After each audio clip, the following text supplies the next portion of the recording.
considered examination of the facts and circumstances of this case. The trial follows this procedure. First, the prosecutor makes an opening statement where they give their theories about the case. The defendant's lawyer does not have to make an opening statement, but she may make an opening statement after the prosecutor makes theirs, or she may wait until later. These statements are not evidence. They are only meant to help you understand how each side views the case. Next, the prosecutor presents evidence. The prosecutor may call witnesses to testify and may show you exhibits like documents or objects. The defendant's lawyer has the right to cross-examine the prosecutor's witnesses. After the prosecutor has presented all of their evidence, the defendant's attorney may also offer evidence, but does not have to. By law, the defendant does not have to prove her innocence or produce any evidence. If the defense does call any witnesses, the prosecutor has the right to cross-examine them. The prosecutor may also call witnesses to contradict the testimony of the defense witnesses.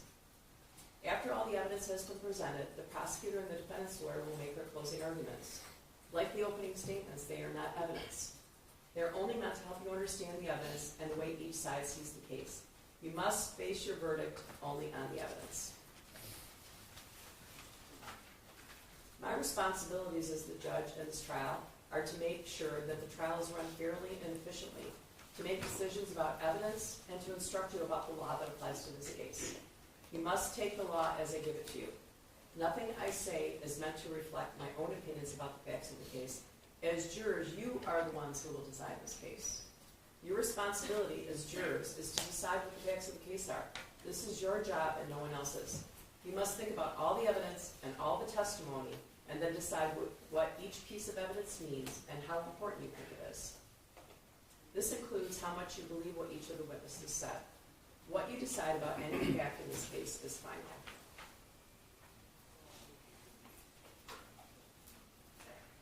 Part of your job in deciding what the facts of this case are is to decide which witnesses you believe and how important you think their testimony is. You do not have to accept or reject everything a witness says. You are free to believe all, none, or part of any person's testimony. In deciding which testimony you believe, you should rely on your own common sense and everyday experience.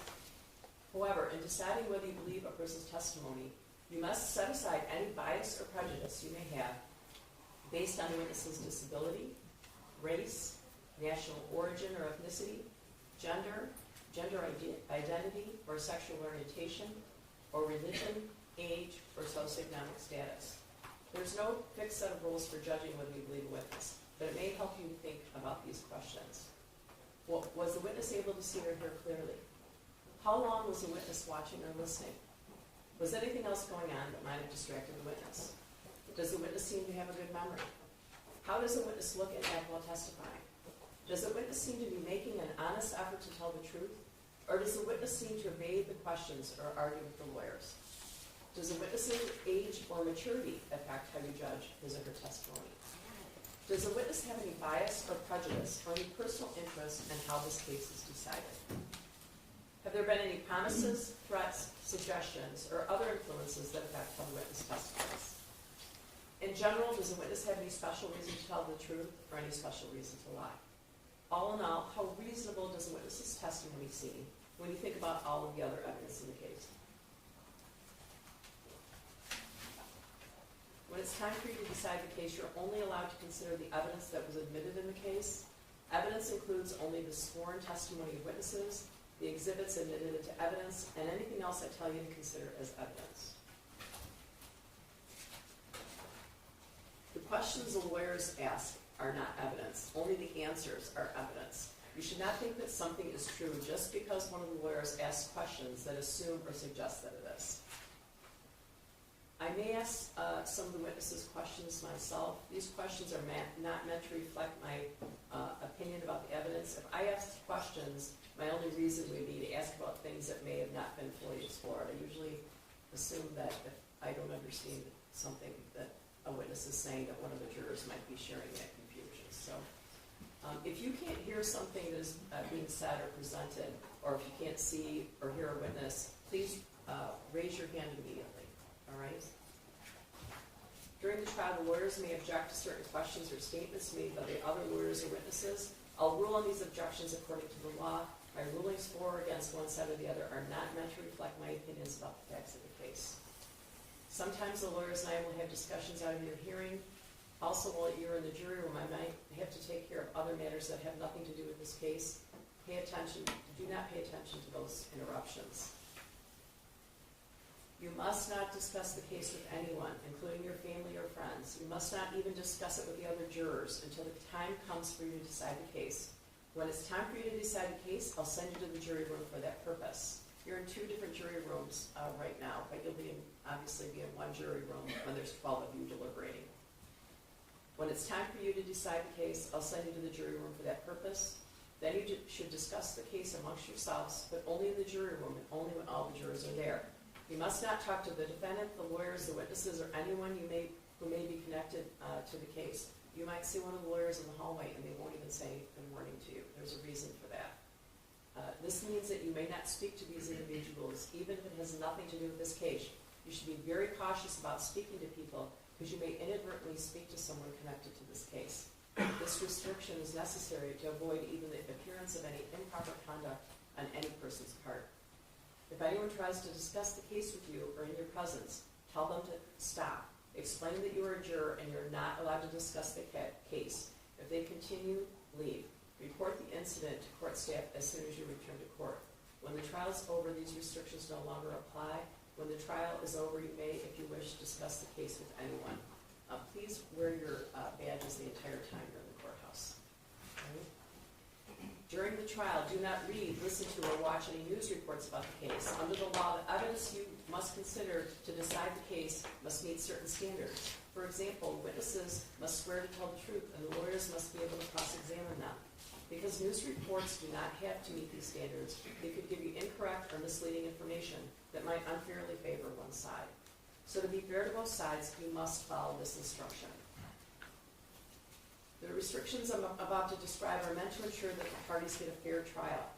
In our judicial system, it's crucial that jurors are not influenced by anything or anyone outside the courtroom. Under the law, the evidence you must consider has to meet certain standards. For example, witnesses must swear to tell the truth, and the lawyers must be able to cross-examine them. Because information obtained outside the courtroom doesn't have these safeguards, it could give you incorrect or misleading information that might unfairly favor one side or another. These restrictions start now and continue until I discharge you from jury service. It's your duty as a juror to decide this case based solely on the evidence you see and hear in this courtroom. You must not consider information that comes from anywhere else. This means that until you deliver your verdict, you must not read, watch, listen to, or receive any information, including opinions or commentary about the case, whether in newspapers, on television, the radio, the internet, or on social media platforms. You also must not research any aspect of the case during the trial.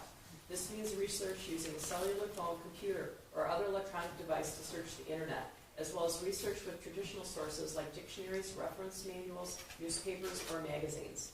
You must not investigate the case on your own or conduct any experiments concerning the case, including investigation or experiments using the internet, cellular phones, computers, or other electronic devices.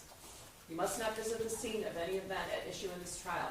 If it's necessary for you to view the scene, the court staff will take you there as a group under court supervision. You must not consider as evidence any personal knowledge you have of the scene.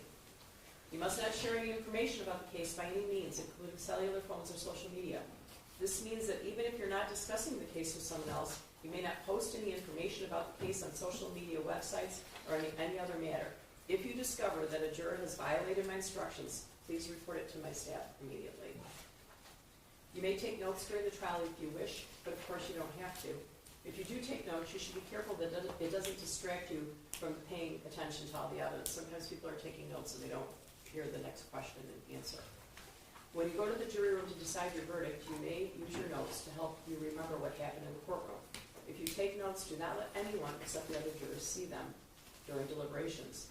You must give them to my clerk when you leave each evening. Your notes will not be examined by anyone, and when your jury service concludes, your notes will be collected and destroyed. At this point, I always like to tell jurors it's possible to replay a witness's testimony upon your request. We have our IT department come off our videotape courtroom, so the witness's testimony is being videotaped. I'd like to tell you this caveat.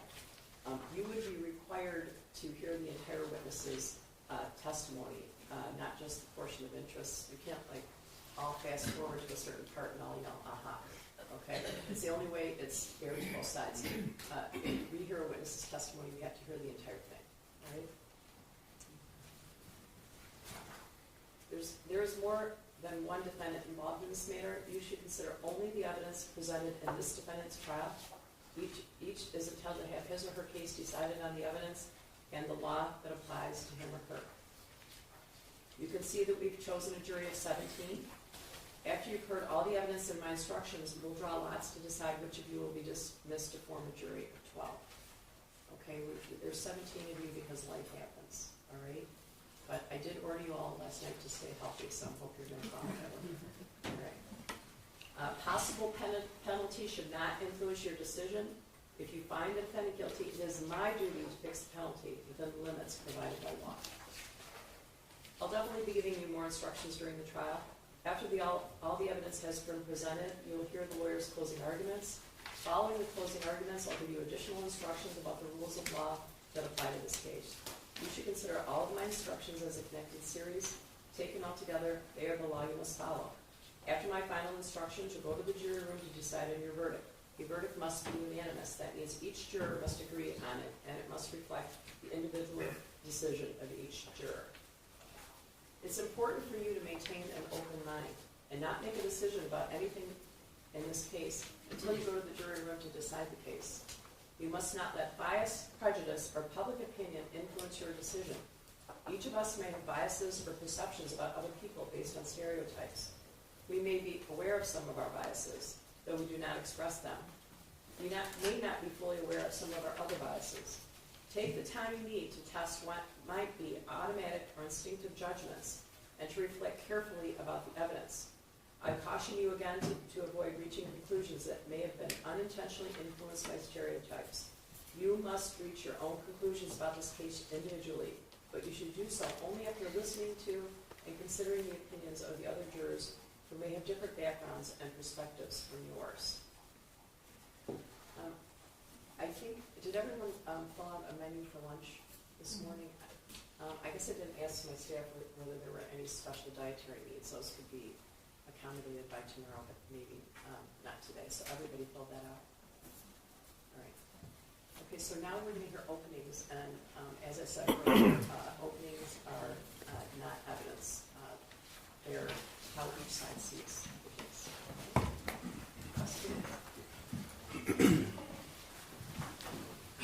Good morning, everybody.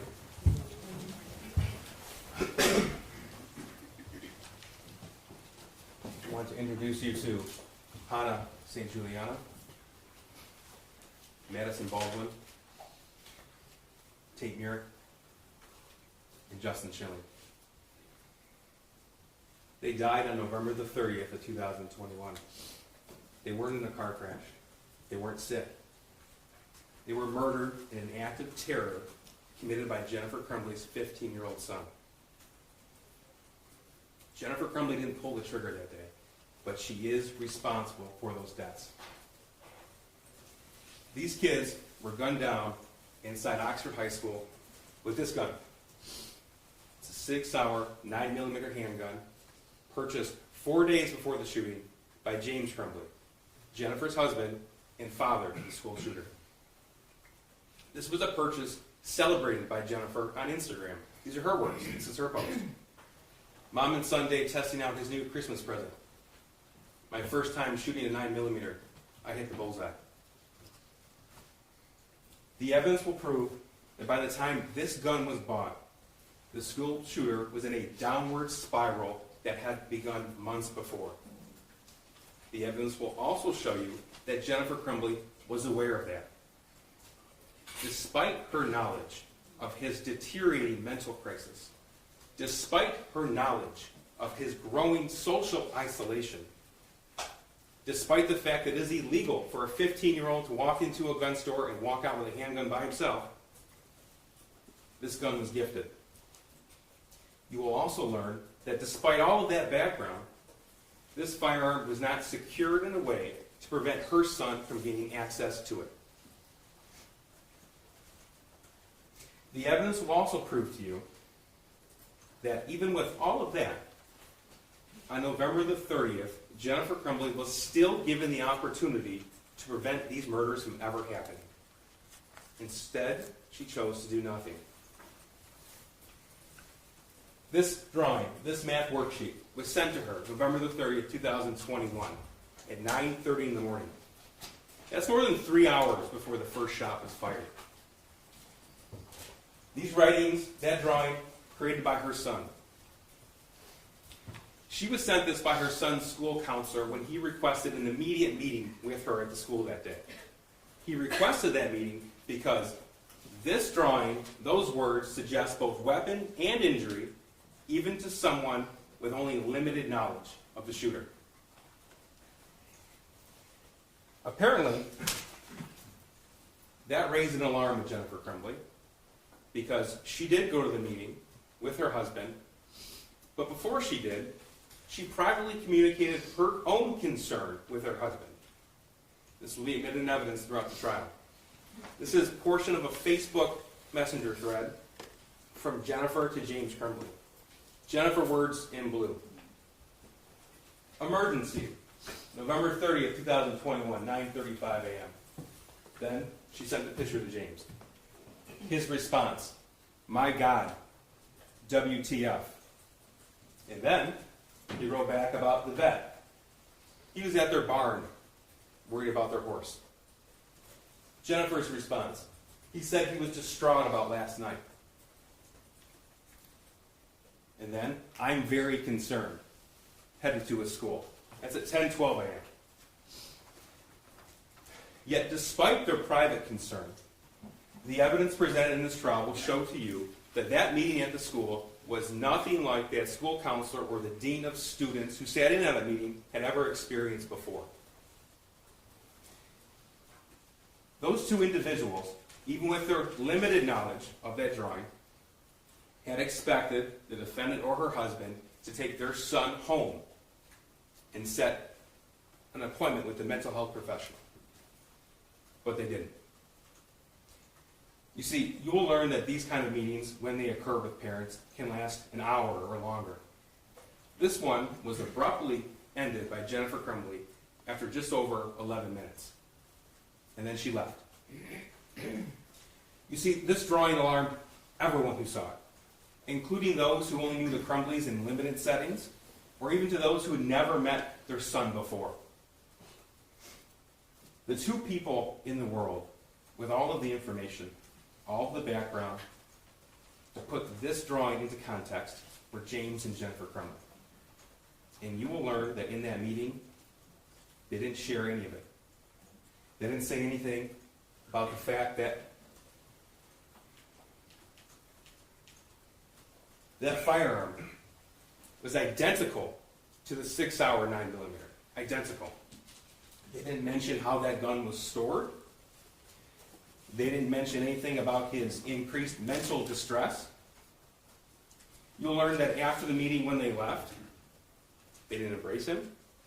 You'll learn that their home is just down the road from the Oxford High School. They didn't stop by the house to look for the gun. You'll learn never once did they ask their son, where's the gun? They did nothing.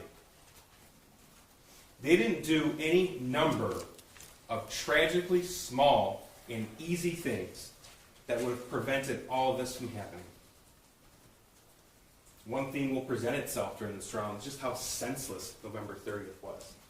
And that's because of all of the easy, ordinary things for someone to do that nobody did.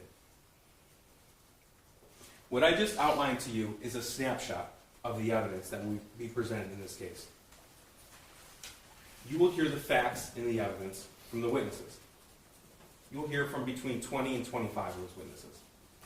You're going to see over 400 exhibits. You're going to hear from witnesses who were in law enforcement. You're going to hear from individuals who worked for Oxford High School. You're going to hear from people who knew Jennifer Crumbley in social situations and those who worked with Jennifer Crumbley. You're going to hear from victims in this case as well, those who were inside the school November the 30th. You're going to learn a little bit about the scope of the investigation. You'll learn that during this trial, the defendant's cell phone, her husband's cell phone, and their son's cell phone were seized. They were all forensically analyzed. Through all of that data received, in addition to data obtained through cell phone towers, social media search warrants, through information received through banking records, GPS pings, from gun ranges, all this information will be presented to you, and you'll be able to obtain a digital footprint of the Crumbley family. And you'll get an idea, you'll get a view into the Crumbley life in the days, the weeks, the months preceding the shooting. You're also going to learn a little bit about the aftermath of the shooting. Specifically, you're going to see a pattern emerge in Jennifer Crumbley after the shooting on November 30th. That pattern will include and show you that she immediately began to downplay and downright lie about her level of knowledge of her son and that weapon and that drawing on November the 30th. This pattern will continue up until the time that she and her husband are found hiding from the police in Detroit. This pattern will show you that her first instinct was to lie, her second was to run. Now, the evidence will show you that she didn't pull the trigger, but she's responsible. But there is no claim that she gifted that firearm to her son knowing he was going to commit the attack. There's no claim that she wanted him to commit the attack. So how can she be held responsible when her son pulled the trigger?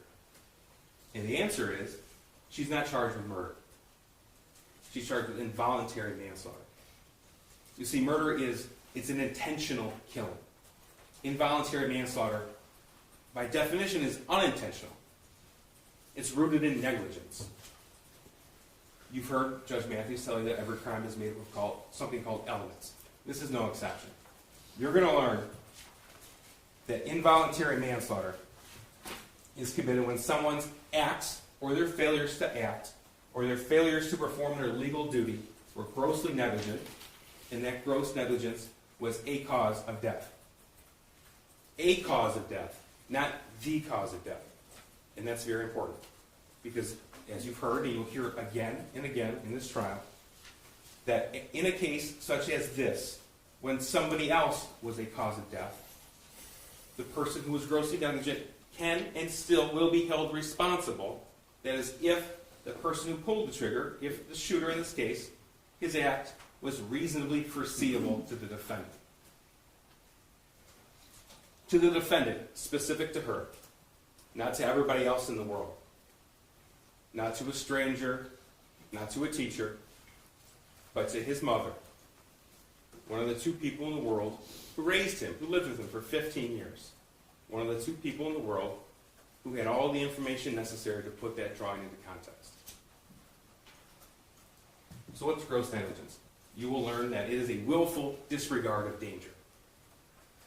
Gross negligence is when you could use ordinary care, just ordinary care, to avoid a known danger, and you don't, even though it is apparent that serious injury could occur. And that's what this case is about. It's about Jennifer Crumbley's willful disregard of the danger that she knew of. That's why we're here. We're not here to talk about good parenting or bad parenting. It's not illegal to be a bad parent. We're not here to put restrictions on gun owners. That's not our job. That's not your job. That's for lawmakers. We're not here to talk about who else might be culpable or who else you think shares some blame. You will learn about the meeting on November the 30th. You may not like the fact that neither the school counselor nor the dean of students searched the school shooter's backpack. That's okay. That's okay. Because that does not mitigate Jennifer Crumbley's culpability. You're going to learn a whole lot about James Crumbley and their son. But James, he's not on trial today. He has another trial in front of another jury. Their son, his case is over. He's already been charged and convicted and sentenced for terrorism causing death and first-degree murder. Today is Jennifer's turn to stand trial. And you will evaluate the evidence as it pertains to her and her own life. We're here because when Jennifer looked at this drawing, she didn't look at it the way a stranger would. when she looked at this drawing, she looked at it knowing the context and the origin. And when someone with that kind of information looks at this, the unimaginable becomes predictable. It becomes reasonably foreseeable. That's why, even though she didn't pull the trigger on November the 30th, she's responsible for those deaths. I ask that during this trial you listen to the testimony, you review the evidence, and you follow the law. If you do that, you will undoubtedly reach a fair and just verdict. If you do that, you will find this defendant guilty as charged. Thank you.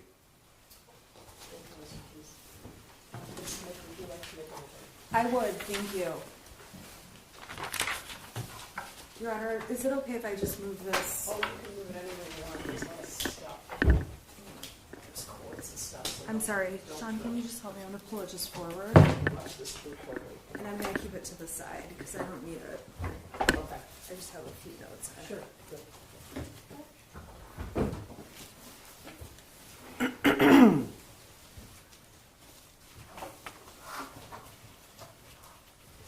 What's wrong?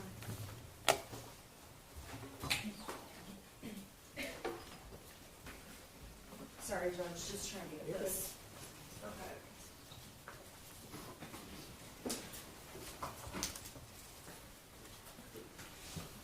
Yeah. Go ahead. Thank you.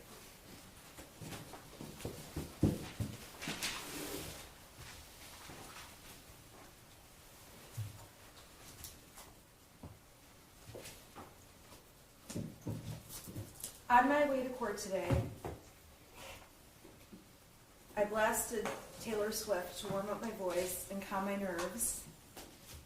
And there was a line in one of her songs that summarized what this case is about. Band-Aids don't stop bullet holes. And that's what this case is about. It's about the prosecution attempting to put a Band-Aid on problems that can't be fixed with a Band-Aid. The prosecution has charged Jennifer Crumbley with involuntary manslaughter in an effort to make the community feel better, in an effort to make people feel like someone is being held responsible, in an effort to send a message to gun owners, and none of those problems will be solved by charging Jennifer Crumbley with involuntary manslaughter.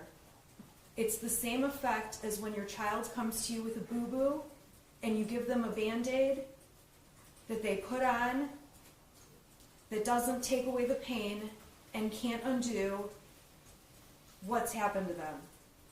And in this case, a Band-Aid will never bring back the lives that were lost by Hannah, Justin, Tate, and Madison Baldwin. And the evidence in this case is absolutely horrific. Much of the evidence is going to make you sick and disgusted and scare you, traumatize you, and quite frankly, there's no reason the evidence needs to be shown. Mrs. Crumbley, myself, everyone in this courtroom agrees that on November 30th, 2021, the worst possible thing happened when Ethan Crumbley used a gun and terrorized the Oxford High School.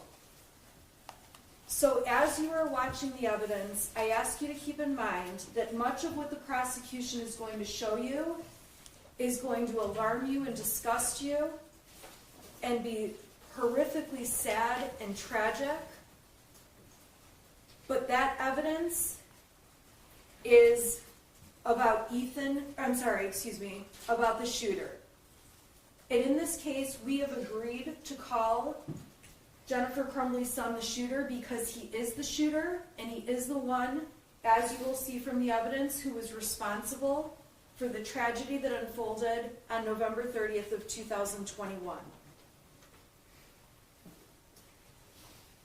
Prior to November 30th, Jennifer Crumbley was the mother to a 15-year-old son, and she did not have it on her radar in any way that there was any mental disturbance, that her son would ever take a gun into a school, that her son would ever shoot people.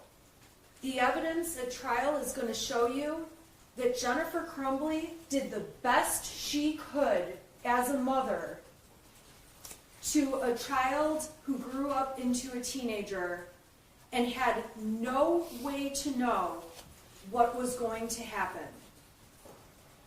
Jennifer Crumbley raised a son that she took to soccer practice, basketball, bowling. She's the kind of mother who, when a mole on his back changed color, a 1 millimeter mole, she took him to urgent care. She's the kind of mother who's texting her husband, who is at home, working from home, "Where is Ethan? Where is Ethan? Where is Ethan?" at 3:14 in the afternoon, getting texts back saying, "Ethan gets home at 3:16, what's your problem?" And she keeps texting, "Where is he? Where is he?" You will see that if anything, Jennifer Crumbley was a hyper-vigilant mother who cared more about her son than anything in the world. Jennifer Crumbley is not a perfect parent, and we don't claim that she is. But what the evidence is going to show in this case is that the prosecution has very selectively pulled out slivers of evidence from a forest of trees to try to convince you that there was something wrong with Ethan, and Jennifer Crumbley, as his mom, should have known. And at the end of the day, these slivers of evidence that are going to be presented to you will have no context and no explanation, and the defense will agree that on their face it looks bad. But like any of you who look back at text messages sent a year ago, they may look bad without context and explanation. And so we would ask that you reserve any judgment on these slivers of evidence until the defense presents evidence itself, and we will be presenting evidence in this case, to show the context and what was truly happening on these days that the prosecution is going to try to make you believe something more was happening. By way of example, the prosecution has one day where they claim Ethan needed help and Jennifer Crumbley was out with her horse. James Crumbley was with her at the barn. They had just gotten a new horse. Ethan is 15 years old at home, claiming there's a demon in the house, there's something going on, and the prosecution is going to try to use this one little point in time to convince you that Jennifer Crumbley was somehow neglecting her son. Much of the evidence in this trial is also going to center around James Crumbley, who is not on trial in this case. He has a separate trial, as Mr. Keese told you. You're going to hear evidence that James Crumbley and Ethan Crumbley liked guns. They had 3 guns. 2 guns that were purchased earlier in 2021, and a gun that was purchased at a Black Friday sale the day after Thanksgiving in 2021. You are going to hear evidence that James and Ethan went to the shooting range often, that James was responsible for storing the guns, and to be quite frank, Jennifer Crumbley didn't know anything about guns. Jennifer Crumbley, you will hear evidence, she went to the shooting range one time with James and the shooter, and she went a second time after the gun was bought. She was attempting to find a way to spend time with her son, who had just lost a dog, his friend had moved away from him. She's trying to find a way to connect to him, but on that day, when Jennifer Crumbley went to the shooting range, you will hear evidence that she didn't even know where the gun was or how to put it in the car. She had her husband prepare the gun to take it to the range. He had hid the gun in the bedroom of their home. The gun had a cable lock, a trigger lock in place. James Crumbley had the key to the trigger lock that kept the gun secure. James Crumbley used the trigger lock key, took the cable lock off, put the gun in the back of Miss Crumbley's car. Mrs. Crumbley simply drove to the gun range. You will see video of their experience at the gun range, and you will see that the shooter is the one showing Mrs. Crumbley how to use the gun at the range. And when they're done at the range, the gun was placed back in the back seat of the car, not back seat, but the back of an SUV. And Jennifer Crumbley drove home, and not being responsible for storing the gun and not even knowing where the gun specifically was placed, Jennifer Crumbley left the gun locked in the trunk, the back part of her SUV. And James Crumbley was responsible for getting the gun out, putting the trigger lock back on, storing the gun, and Mrs. Crumbley had nothing to do with that part of what happened. Over the next couple of days, this is right after Thanksgiving, the family is picking out their Christmas tree, talking about Christmas presents. There was certainly some sadness in the shooter's life, but nothing that would have amounted to any reason to believe he's going to shoot people or commit a school shooting. You will hear testimony that on the day of the shooting, Jennifer Crumbley went to work. She is essentially the breadwinner at this time. Mr. Crumbley was in between jobs. He's about to get a job offer. Mrs. Crumbley is trying to keep the household finances up. She's at work, and she finds out through an email and text message that her son has drawn this alarming drawing the prosecution put on the screen. Jennifer freaks out when she sees the drawing. You will see the text messages that show she's urgently texting her husband, emergency, call me now, and she races out of work and goes to the school. Upon arriving at the school, she meets with Sean Hopkins, the school counselor. She meets with Nick Ejak, the school principal, and she meets with James Crumbley and the shooter. And they are all in a room together where the shooter explains why he has put together this drawing and what the drawing means. The family and the school talk about how a counselor would be a good idea for the shooter to get into some kind of counseling. The meeting is not nearly as severe as Mrs. Crumbley was initially expecting. Trained professionals at the school who evaluate children represent that the shooter is of no risk to anyone, and they allow him to stay in school. The testimony will show this is not a situation where Jennifer Crumbley refused to take her child from the school. She was provided the option of take him home or leave him here. The shooter struggled when they had online school during COVID. It caused him great anxiety to miss school, and he wanted to stay that day. The school was fine with it. Mrs. Crumbley did leave the school and left the shooter at the school, not knowing he was going to become the shooter within the next few hours.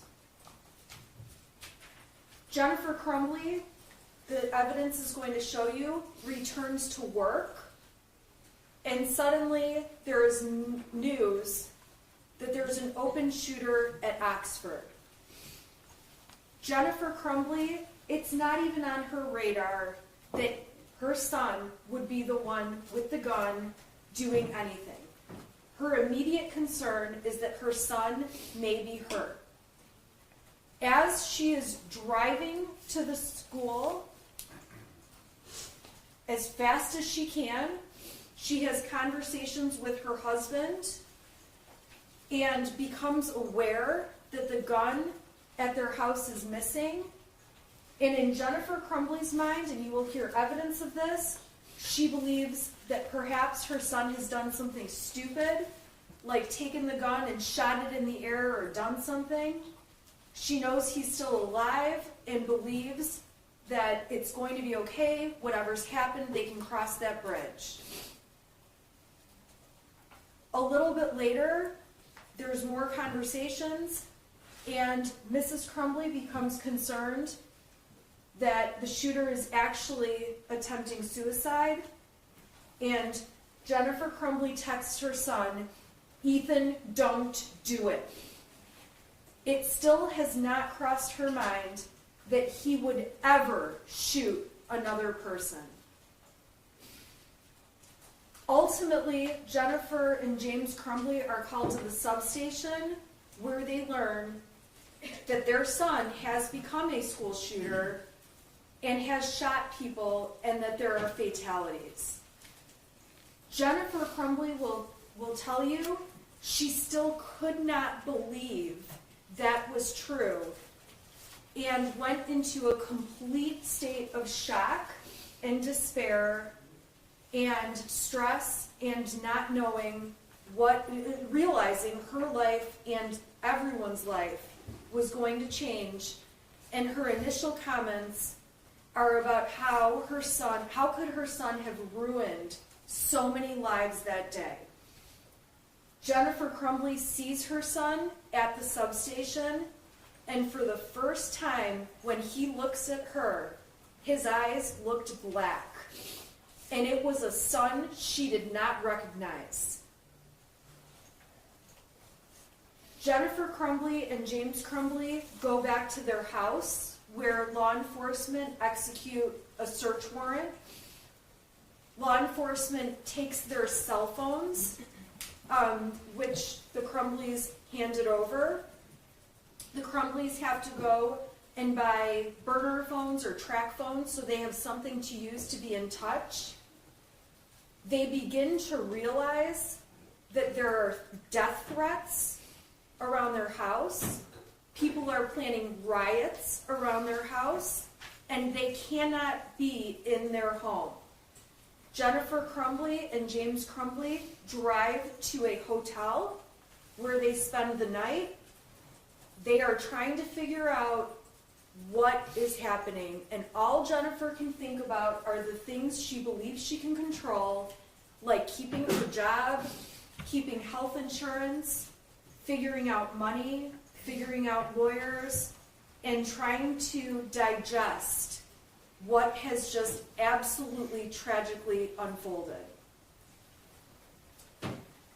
In the days following the event, while the prosecution says the evidence will show Jennifer Crumbley is lying, Jennifer Crumbley is truthfully telling the world she had no idea, and finding out that she is about to be charged in this Band-Aid effort by the prosecution with involuntary manslaughter.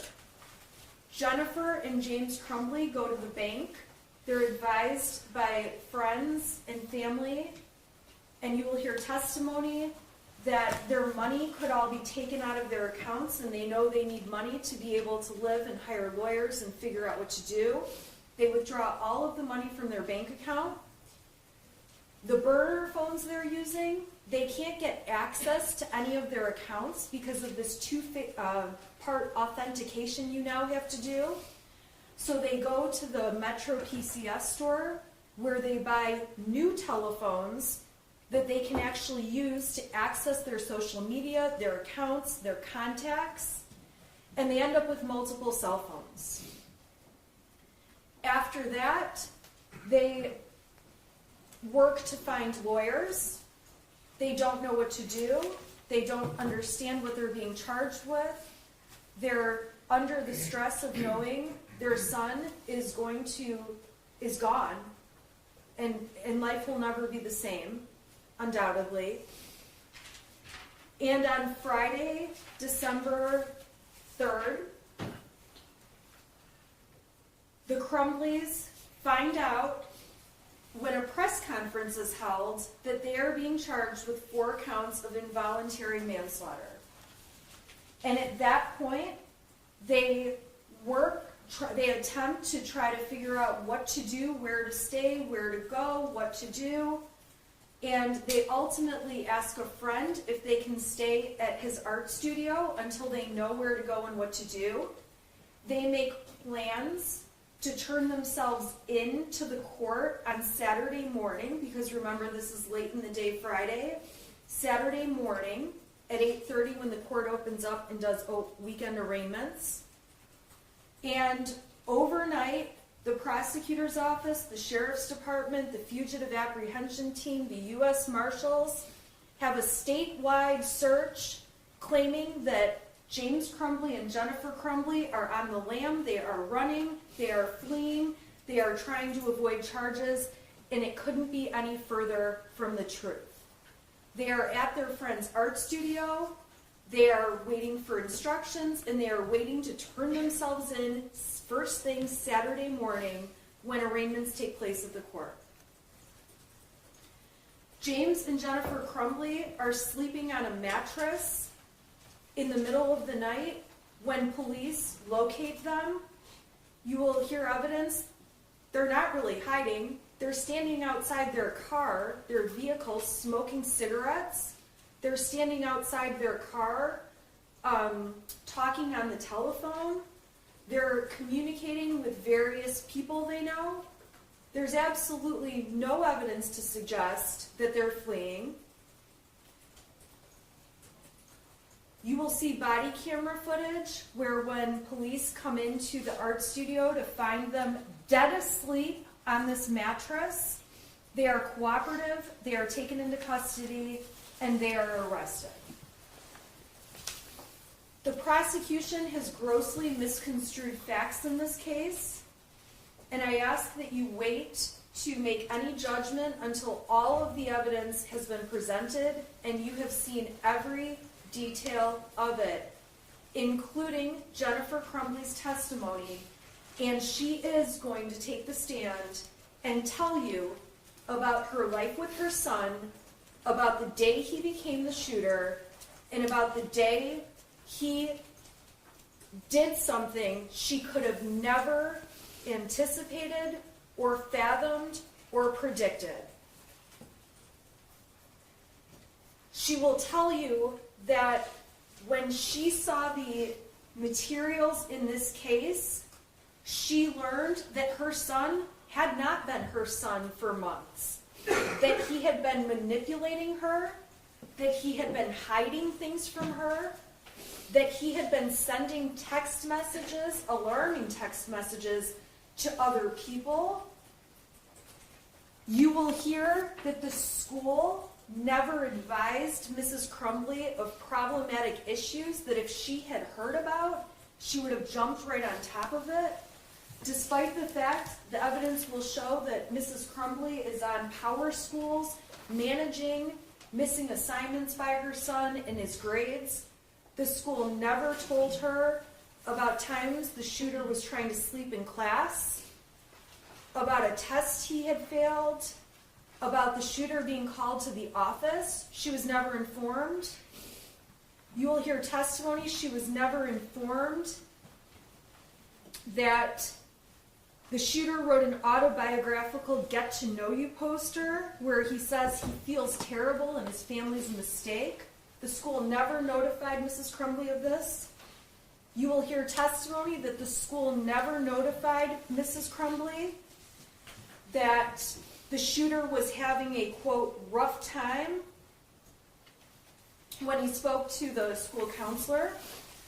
You will hear testimony that the school never notified Miss Crumbley that previous work found in the shooter's files showed that it leaned a little bit towards the violent side.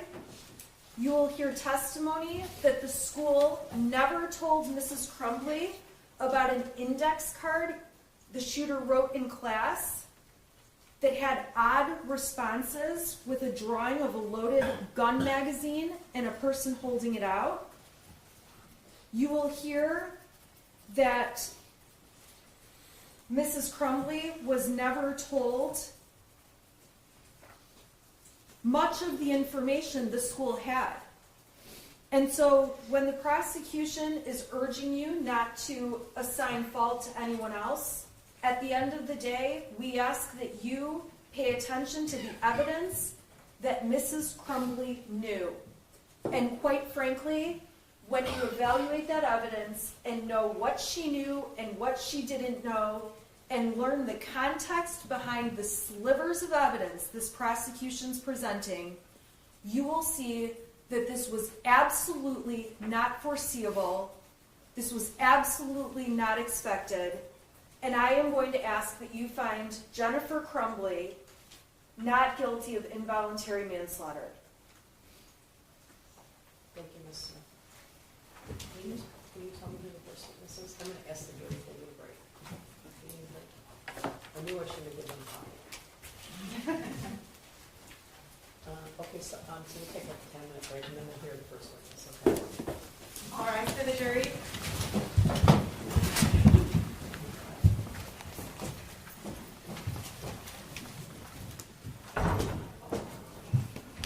All right.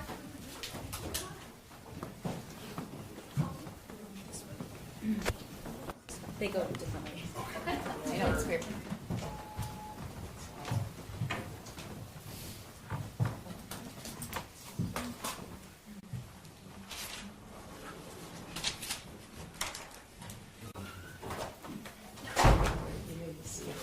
Who's the first witness? Darnell. Okay, she shouldn't see it. Your Honor, I need to run to the bathroom. Do you need to run to the bathroom? She's okay unless the deputies need, I think they need to take her downstairs. I don't think you have to take it downstairs at every break, do you? I don't know. It just gives her a chance to also use that, so Oh, no, we I don't have want- to interrupt as many times. Oh, yeah, I want her to be comfortable, so whatever she needs. She does not need to use the restroom. Okay, it's up to you. We'll just take it outside and just get some. You had a taser and gun, so I'm not going to. It's a lot of paperwork. Your Honor, what time are we planning to be back? Just by 10 o'clock. Okay, thank Yeah. you. Yeah, I'll brief- be back. I have to go quickly, so whatever you guys want to do. All right.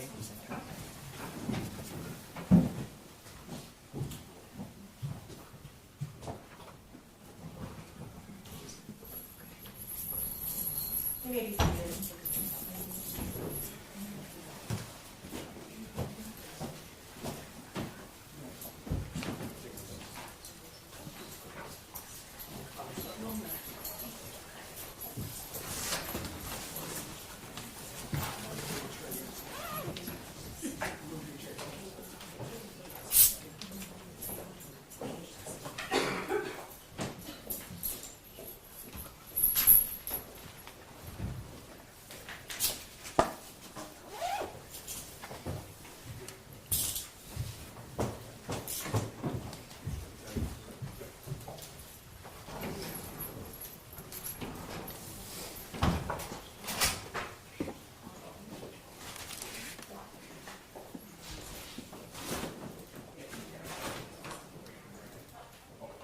Captain, can you let them in around the backside, please?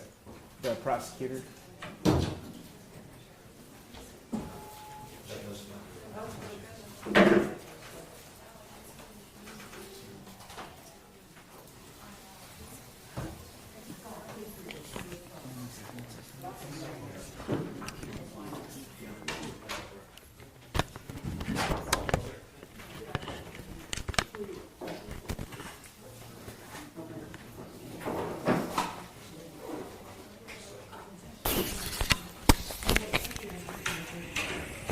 Battery seems to be good.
missing? No, it's not, I found it All here. right, great, great. Here. That was her own concern. Can you show her it?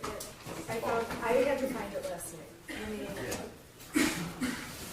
I found it last night because I knew she was asking me about it, and I was like, I don't remember where that was. Trying to parse out this stuff. I know that she was worried about that.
I don't know what's wrong with me, why I can't find this, but I had it last night.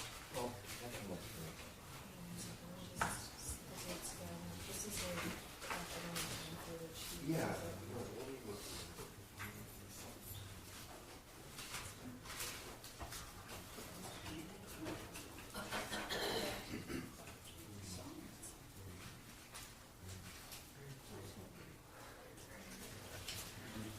I don't know why we're worried about this, because it's gonna be. Hey, gosh. Don't worry about it. Forget it. Oh, here, this is it. Can you show her exhibit 96? That's what it is. I like wrote it down last night, because I was like, I knew she wanted to see it.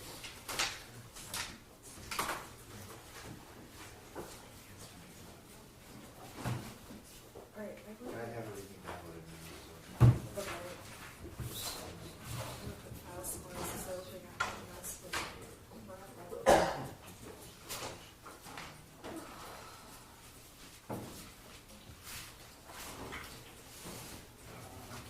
So your kids hooked up or? Yeah, we're gonna do it right now. Okay. So, So I don't know Did they- what happened. No, they left up an exhibit, so I switched it over. That's why I Oh, thank you. can see the image on the witnesses. Oh. I didn't know. Thank you.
We're on session.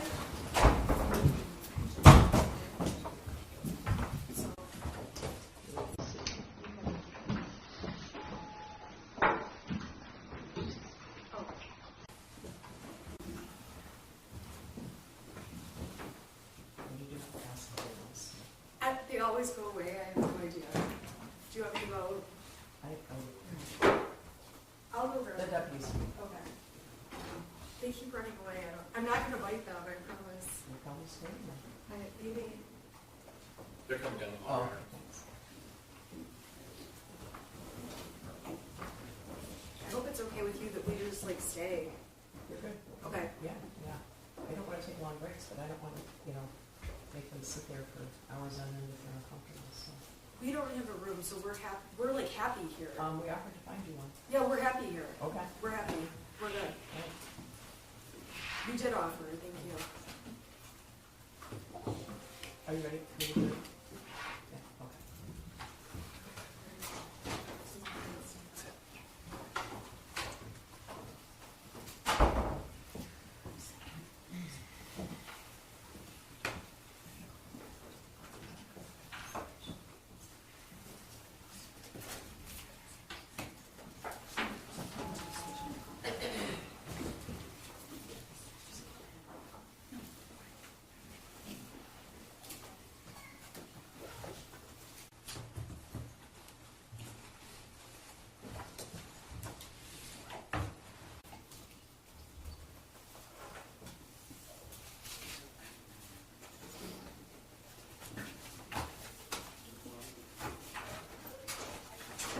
All rise for the jury.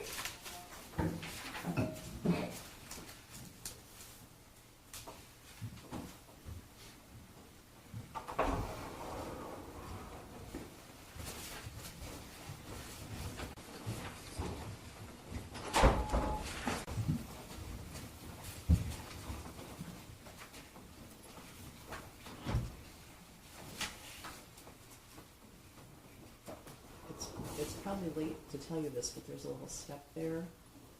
I found that out the hard way in the dark the first time I came here, so be careful. All right, maybe see you.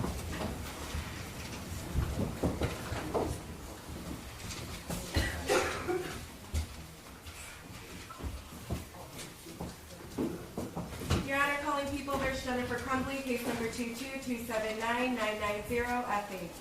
Thank you, Marquise. On behalf of people, Karen McDonald is here as well. And thank you, I'm Shannon Smith on behalf of Jennifer Crumbley. Sean Godwin. Who's the first witness? Molly Darnell. Okay. Miss McDonald is reviewed from the hallway.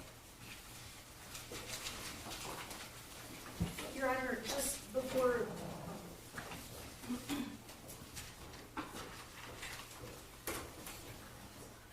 I'll just hold on. I'm sorry? There's one exhibit that the prosecution is going to introduce that I'm going to object to. I just want to let the court know. Do you know what number it is? I do. It is number 7. Are you stipulating to the admission of the other ones or not? Yes. I know we were going to talk about this Yes. at some point. Yes, I believe that Mr. Darnell is exhibits 5, 6, and 8, and we have no objection to those. 7 we do, and I believe that's already been a ruling by the court. I just have to continue my objection. Okay, so this was ruled on previously? Yes. Correct. Okay. All right, so 7 was already admitted in the written opinion? It was, right? Judge. Okay. I just have to maintain my objection. Sure. Thank sure. you. Okay, For the record, that is a portion of the Oxford High School surveillance footage. correct. Okay. And for the record, we just think it's not necessary. All right. All right. Could you step forward?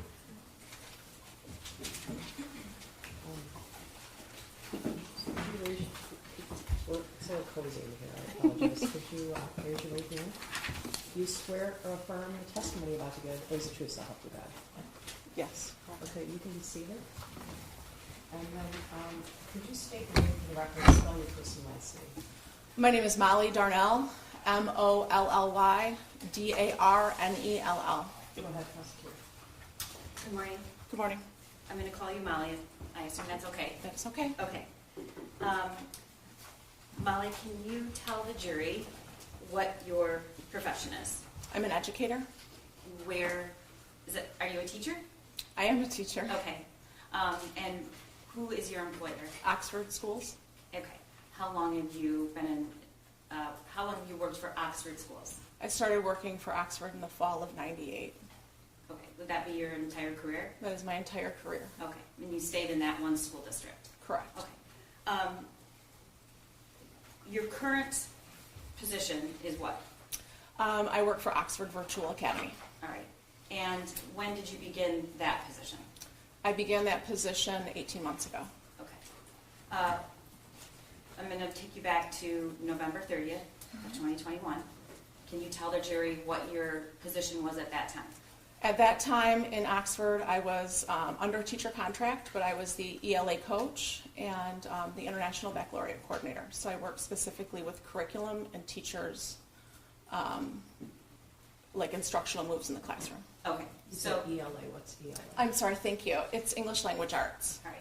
Thanks, Judge. So, how much contact did you have with students compared to teachers at that point? I would say minimal in comparison to teachers. All right. And you did, though, spend some time in the classroom in your career? Absolutely, yes. I spent the majority of my career in the classroom. Okay. So on that day, what was your typical day like around that time in that position? So in that position, I would work with building kind of professional development opportunities, or I was working with teachers individually. On that day in particular, I was working with the media specialist and my other coaching colleagues, my other instructional coaching colleagues, on building professional development for the next day. All right. Did you have a classroom? I had an office that I shared with two other individuals, and it was like half a classroom, but it was in the educational hallway. So it was a classroom made into two offices? Mm-hmm. Okay. Can you tell the jury when classes began that morning? What was the schedule of the day? Began and end, if you remember. So you're referring to like the start day of the school Yes. day? The school day started around 7:30 and ended around 3 o'clock. And I know Oxford had a different, they didn't have exactly the same schedule every day. Yeah, we but- had a rotating 7, so we met 6 days a week. We met 6 classes a day. But we had 7 classes, so the students only were there in every single class for 4 hours All right. a week. Can you tell the jury what passing time is? Passing time was about, Oxford's one of the larger high schools in the state. It's the largest single-floor high school in the state, I think, at the time. Do you know how many students? Off the top of my head, I don't. Okay. And so there were about 8 minutes between passing times, or between passing. All right. November 30th, 2021, were there any COVID protocols still in place? Yes, we were still in masks at that point in time, yes. And were lockers being used? Lockers were not being used. Okay, so how were the kids getting their things from class to class? They were carrying book bags. Yep. I'm going to show you what's been marked as people's proposed Exhibit 5. I don't believe there's an objection, Your Honor. That's When I- correct, Your Honor. When I say I'm going to show you, it's going to be on this screen and this screen. Five's agreed. Okay. Molly, what is that? That's the layout of the high school. All right, so that's a map of the school. Correct. Okay. And can you tell me where your classroom/office was? So if you're looking at that yellow portion, thank you. I am where you see 222, and then there's 226. I'm that little sliver right in between there, and that was 224. Okay, Mark's going to show you Yep. on the map. He's Correct. not letting me have access to the clicker for the Yeah. trial, so relying on him. Okay, so is that your classroom? Yes, that like little sliver where you can see, it looks like a bunch of names are written in there. Mm-hmm. That was the room that I was in, yes. Okay. And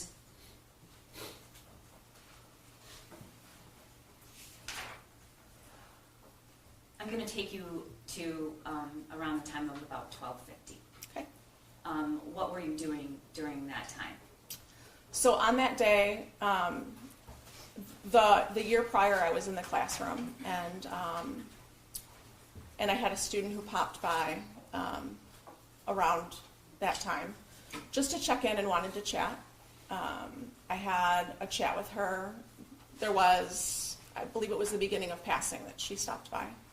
We had a quick little chat. Was that conversation in your It was in the office. or in the hallway? Yep, it was in the office. Was the door open or closed? The door was open. Okay.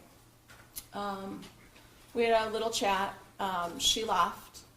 I was alone in the office. And passing was still happening, so I moved to my my desk space just to check some emails, check on a couple of things. Okay. So your desk was in the back of the classroom, Yeah, it was towards the back side. Yes, facing the door? facing the door. Okay. Correct. And did you have a practice of what you did during passing time? So sometimes I would go out in the hall and check, like just to check and see what was going on, or I might chat with a teacher or two. I didn't on that day because it was towards the end of passing time, and so I knew things would be wrapping up and teachers would be heading back to their classes. Okay. So at some point, did you see or hear anything unusual? Yeah, so all of a sudden I could hear a commotion in the hallway, and I looked up from my laptop, and I see a bunch of kids running through the hallway. It was a pack of kids, and they were moving pretty quickly, and there was a commotion around it. I couldn't tell if it was like excited, that it was like higher pitched though, and it was almost like some of the kids' hands were extended, like they were trying to move really quickly. Okay, for the record, you have both your hands up, Yep. shoulder distance. Okay, and that seemed unusual to you? It did. Okay, did it seem unusual because it was at the end of passing time, or just because of the movement and the sound? It was the movement, it was the sound, it was the large bulk of kids that were moving. What did you do?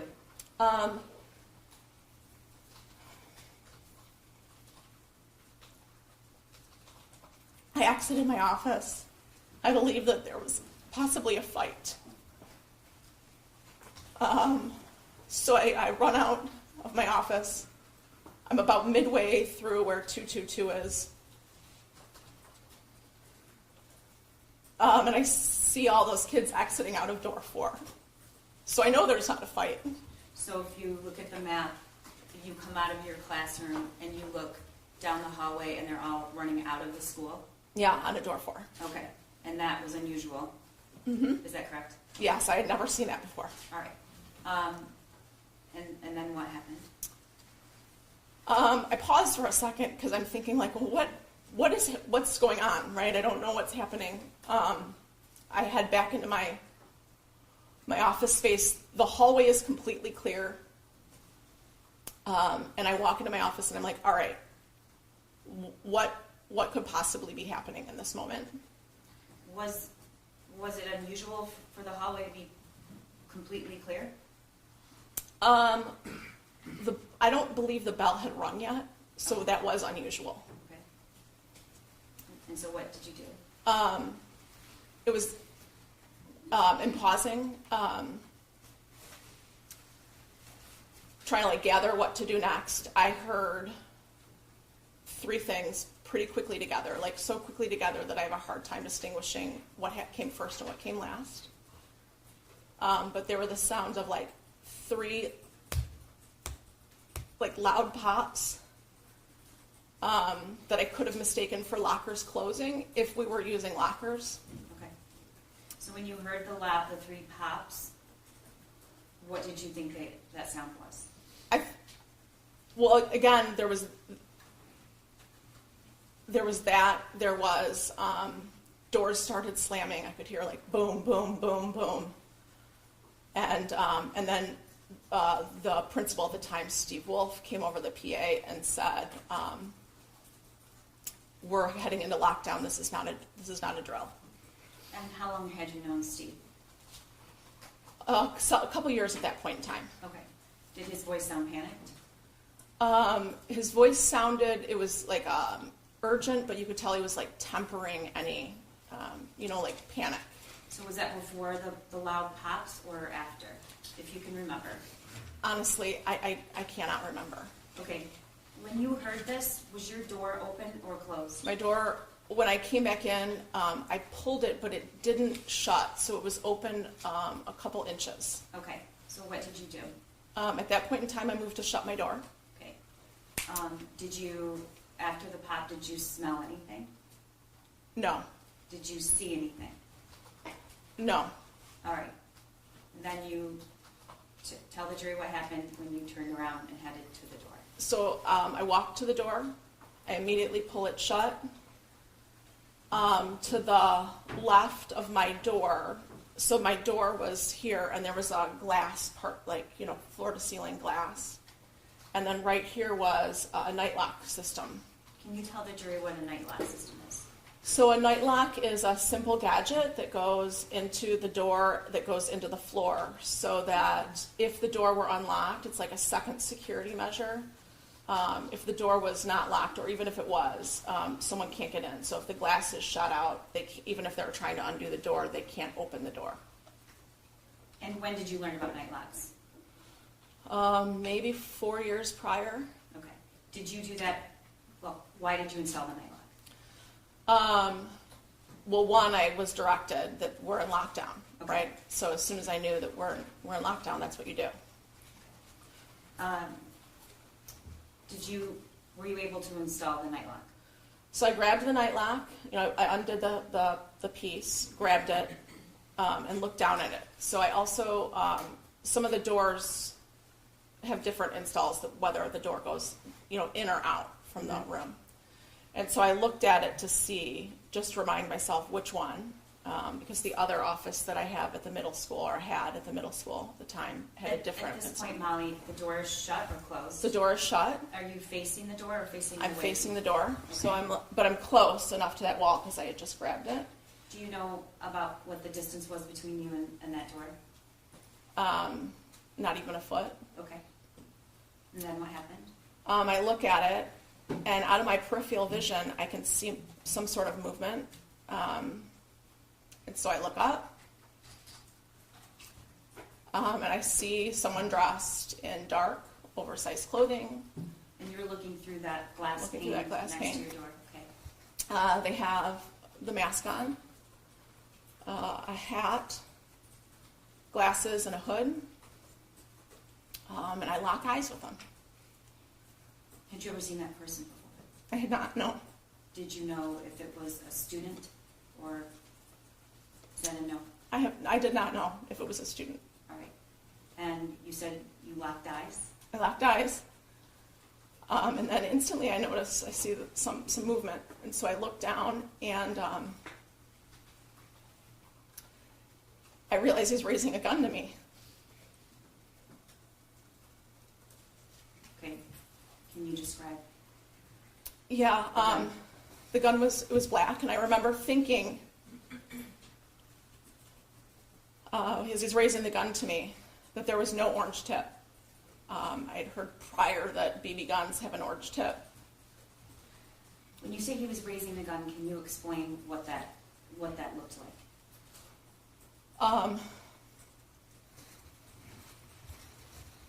Was it one arm or two arms? Well, I just saw the one starting to move up. I saw the gun, and I moved. Which way did you move? I moved away from the glass partition, away from the door, toward back into the room. Okay. You just described you saw something in your peripheral vision. You looked up. You locked eyes. I locked eyes. He didn't hesitate. Okay.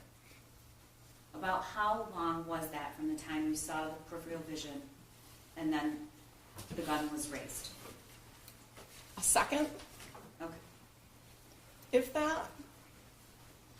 When you locked eyes with this individual, what did you see?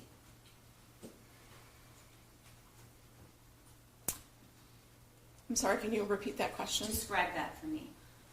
I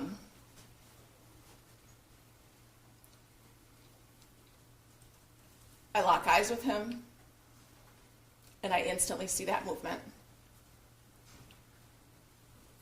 And I jump to the side. Okay.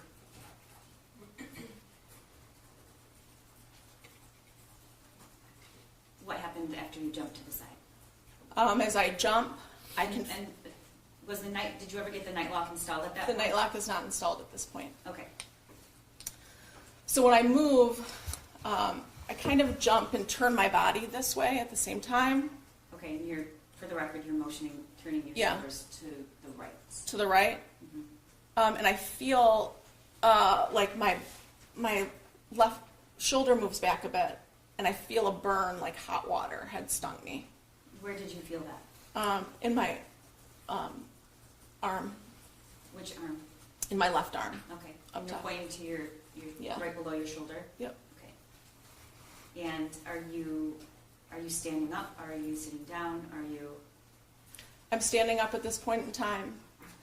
I feel that hot burn go through my arm, and I turn back. There was a window in the back of my room that leads out to the courtyard, and I see a bullet hole. Okay, I'm going to show you on the screen. It's been marked as People's Proposed Exhibit 6.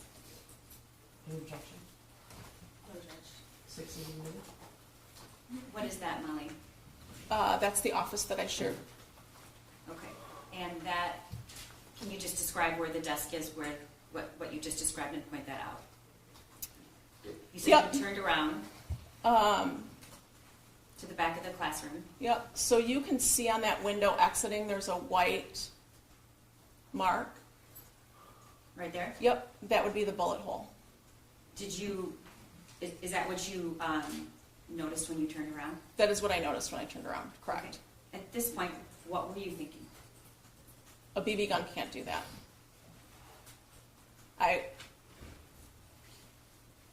It seems like really silly. What seems silly? That I couldn't wrap my head around what was happening. I mean, after you felt the warmth and you still were thinking it might be a BB gun. Yeah. Okay. So what did you do? Was the night lock installed at this point? The night lock's not installed at this point, and the only thing I'm thinking is I have to barricade this door. Like there was instinct that kicked in. So what you can't see is right around that corner there was this huge filing cabinet. And I think if we can point to around that corner to. Yeah. Okay. And so I grab it because I'm afraid to go back towards the door at this point in time. And I try to move it, thinking maybe I can pull it out enough and push it. And it was just too heavy for me. So that rolling cart was sitting next to it. That's when I pulled out the rolling cart and I take that back. It's I didn't okay. do that yet. Take your time. I crawled down on my hands and knees and I put that night lock in. And then I moved for the roll. I was like, I just have to keep barricading. And so I grabbed the rolling cart. Is the object in the... Yeah, you can see it's picture? the little red object on the rolling cart. Yep. Oh, that's the night lock. Yes. Okay, but it's sitting on that's the rolling cart, right? Correct. Okay. All right, and were you able to put it in front of the door? I was able to put the rolling cart in front of the door, correct. Okay, and then what did you do?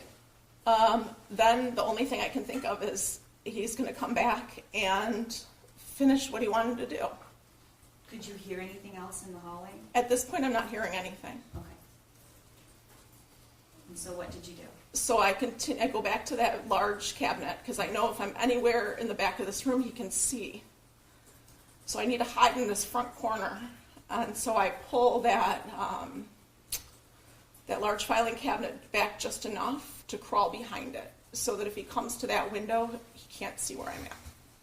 So the way the classrooms are is you have to be at a certain angle to see certain parts of the room from the hallway, correct? Correct. Okay.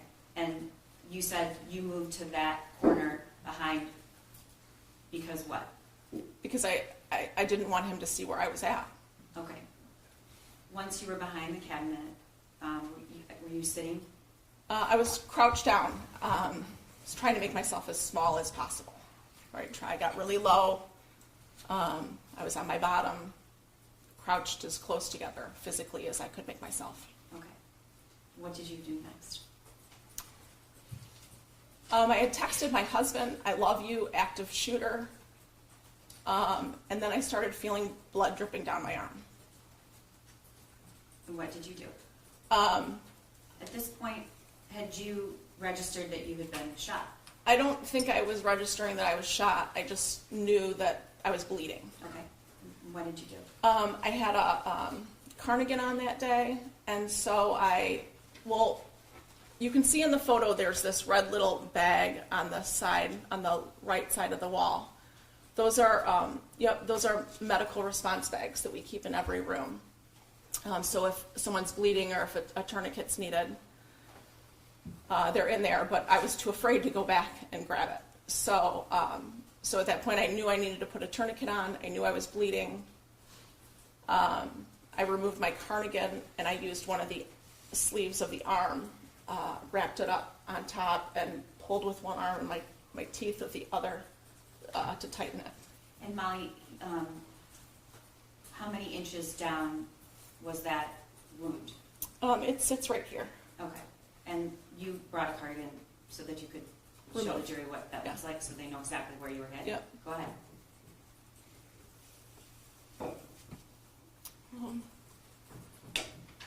I don't know if you can all see okay, but You can step down if you feel okay. comfortable. Can everyone see? They can see it, yeah. So you can see it kind of sits in the back. So when I was turned, that was the entrance and the exit. And there's 2 holes there. Yep, so it entered here, it exited here, and the space in between, the heat of the bullet cauterized The skin. the skin. Okay. You can sit back down. You put the tourniquet where on your shoulder? I put it above the wound. Okay. How'd you know how to do that? We go through trainings once a year regarding what to do, Okay. in a situation. What happened next? I put the tourniquet on, and I'm in my head. I'm thinking, okay, what do I do next? What's like the next move here?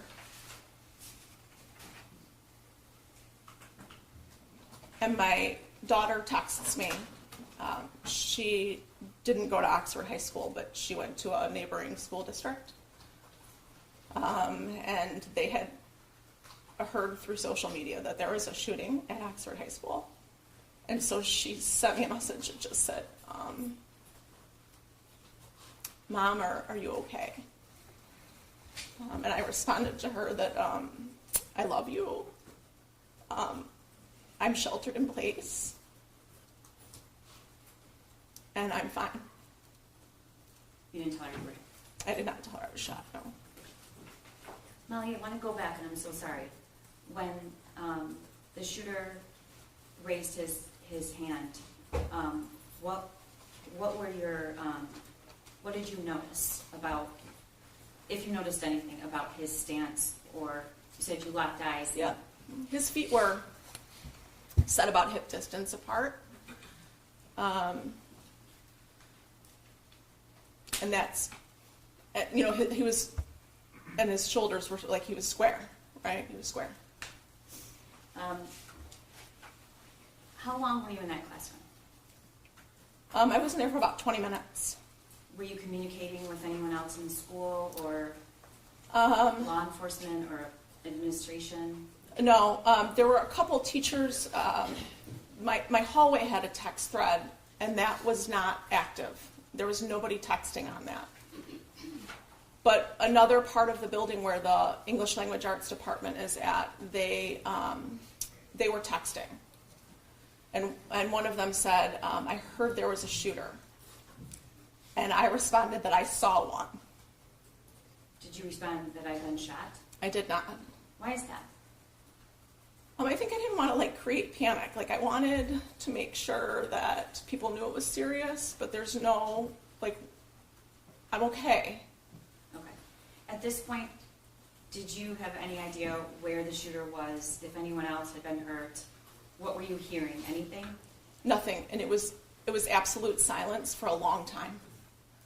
And then I started to hear a volume of footsteps. And I thought, they must be evacuating a classroom. And so when that shift occurred, I texted the teacher next door and I said, hey, You're the only one that knows right now, but I've been shot. I hope I'm the only one. How long was that? How long were you in the room then? At that point, it was probably 15, 18 minutes. Okay. At some point, did somebody ask you to leave the classroom? Yes, so the teacher next door was like, oh my gosh, I'm calling the office. There was another teacher in the room with her who texted administration. Okay. And at some point, did somebody come to the door? Yep, so the text from administration, Kurt Noose was at my door within maybe 2 minutes. Time's hard on that. And he was like knocking, Molly, are you in there?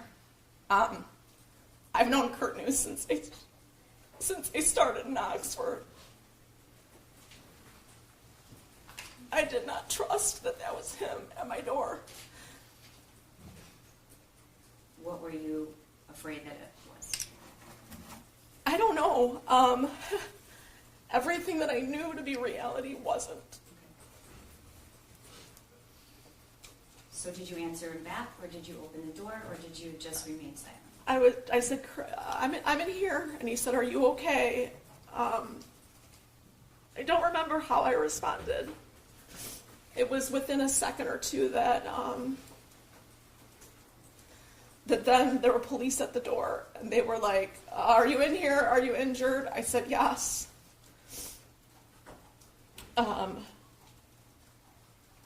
And then I said, do you want me to, it was clear that they wanted me to, like, they were there for me. And they couldn't just open the door. They can't just open that door. That night lock prevents them from getting in the door. And Molly, if you know, how would you get into that room if someone doesn't remove the night lock from the inside? Is there a way? So I know there's a special tool to use, but you'd have to take everything off that door, and that's all steel. So the frame, actually. Yes. Okay. And so they were asking you to remove the night lock. Did you do that? I said, do you want me to remove the night lock? And they said, yes, remove the night lock. And then I said, do you want me to open the door? And they said, yes, open the door. And I'm down on the ground while I'm doing all of this. Like, I'm removing the night lock, and I'm opening up the door from my knees. And they, like, scoop me up. And I can see the two officers that scoop me up, but I can see Kurt standing there against the lockers. And I can see 4 cops with guns. Did you see any students? I did not see any students, no. Okay, Molly, I'm going to play a surveillance, which is marked People's Exhibit 7, which I know there is an objection to, but the judge has previously ruled. Just to let the jury know, you're not going to see any victims in this, except for Molly, nor are you going to see any students.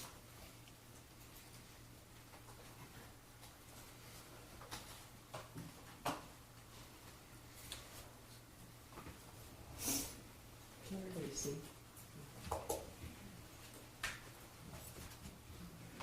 While he's getting that on the monitor, when you say you saw 2 officers with guns, how far away were they? And were they in the same direction? They were. When they scooped me up, the 2 that scooped Okay, me I'm gonna up. stop you. Look here. Yep. Is that the hallway? That's the hallway. Okay. So you can see there's multiple around. So it wasn't just the 2. And where's your classroom in this photo? It's farther down, right? So you can see, like they're going inwards towards the classroom. Okay. It looks like that's an officer there. Okay. So I knew that they were officers based on the vests that they were wearing. And so they were just around, right, as well, like securing the area, I suppose. All right. Can you press play?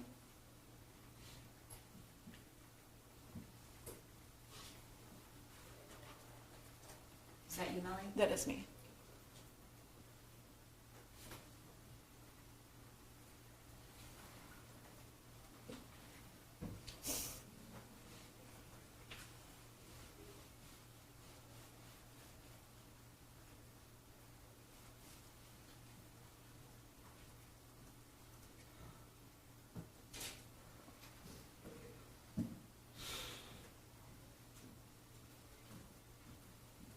this point, are you hearing anything in the building?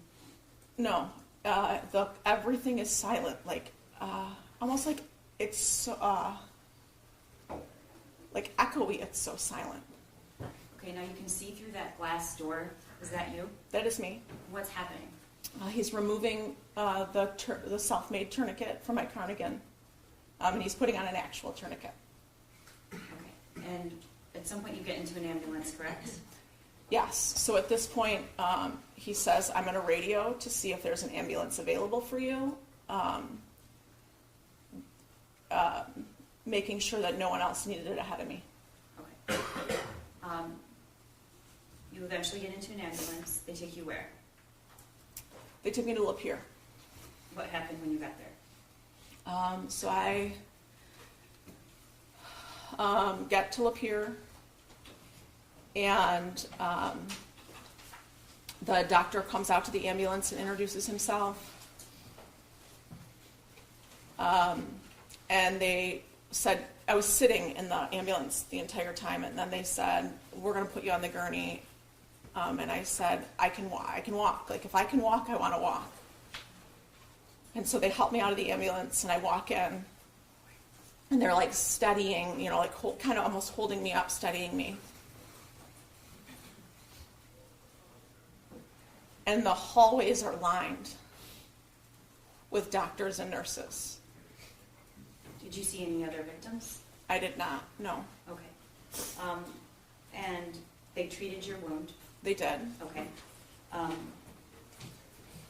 Were you able to, I assume they ran some tests. I want to be cognizant of the judge's prior ruling about what you can testify to. But at what point, how long were you at the hospital? I have no idea what time I walked in those doors. Okay. I was there for several hours. Did you learn at some point there were other victims? I did ask when I was in the hospital, is anybody else been injured? And I was, you know, I was told that there were other victims and a few fatalities, yes. Okay. At some point, did you hear a teacher was shot? I did. And what did you think? I instantly thought it was another one of my colleagues. I knew the direction that I saw him turn, so I knew what direction it came. And who was the teacher? I thought it was Lauren Jasinski that was shot. But who was the teacher they were referring to? It was me. At some point, you were shown weeks later a picture of your doorway. Mm-hmm. Do you remember that? I do. Okay. Do you remember who showed that to you? No. Okay. Was it me? I did. Well, I did see. I did see it in your office. Yes. Okay. When you were preparing to testify. Yes. I'm going to put that picture on the screen. It's People's Exhibit 8. I don't think there's an objection.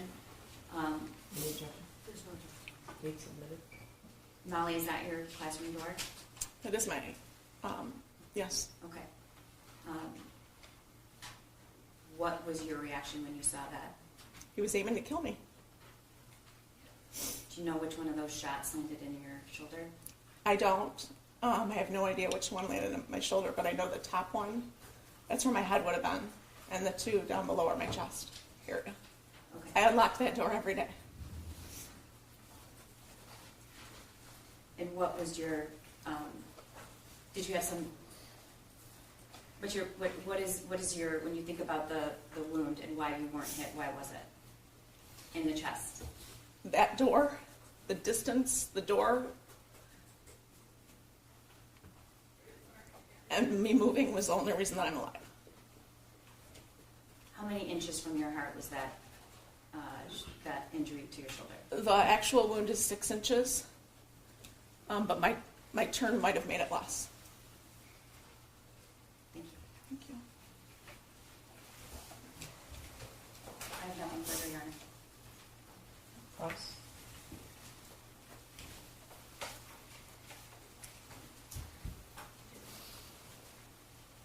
I have no questions. be excused, Your Honor. Yes, please. You can step down and move. Thank you. Who's the next witness? Christy Gibson Marshall.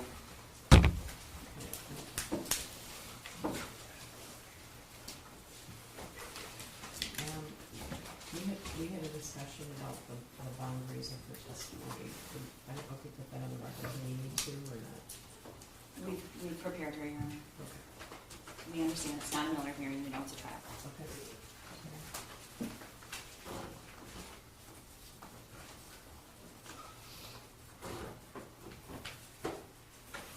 The media is asking whether or not they can videotape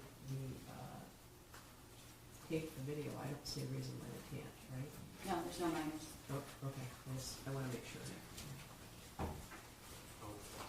Judge, actually, this one, in this portion. Oh, yes, in this portion.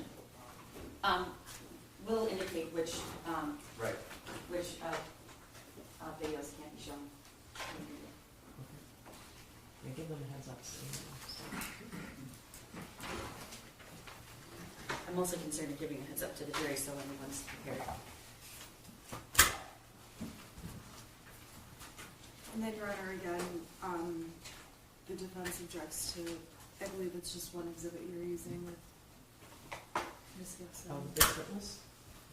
I believe it's only exhibit 9. Yeah. And you- This was previously extensively briefed. Yes. I made it unknown about it. But your objections are good. Thank you.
People call Christy Gibson Marshall.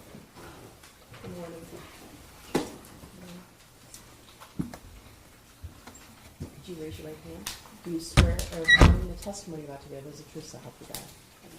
All right, please be seated. And will you state your name for the record as well as your first and last name? Christy Gibson Marshall, KRISTYGIBSON-MARSHALL. You want to prosecute? Thank you. Good morning. May I call you Christy? Yes, Christy, could you please tell the jury where you're employed? Oxford Community Schools, How long have you been with Oxford? 29 years. And what do you do right now? I'm an assistant principal Okay. And that's at the high school? at the high school. How long have you been the assistant principal at the high school? 6 years. And what did you do before that? I was an elementary principal. Also in Oxford District? Yes. Now, if you could tell the jury a little bit about your role as an assistant principal. What are some of your responsibilities? Teacher supervision, evaluation, curriculum and instruction, supervising. I do parent communications. It's hard to think of all the stuff that my big giant list while I'm sitting here, but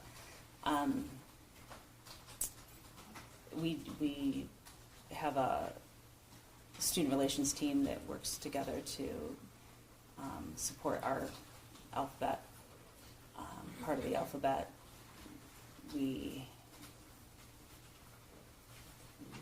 Big goal is, like, to me, my biggest role is supporting students, and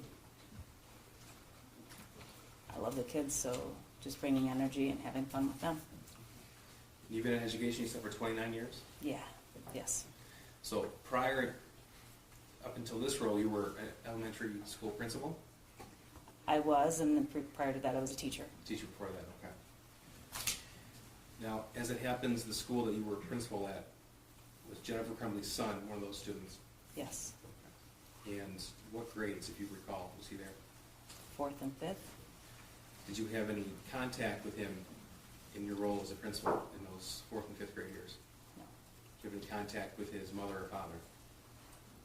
Not that I remember. I had an email about a report card once, but that's all I remember. And that would have been years prior? Like 5th grade going to 6th. Now, I'd like to direct your attention to November the 30th of 2021, about 12:50 in the afternoon.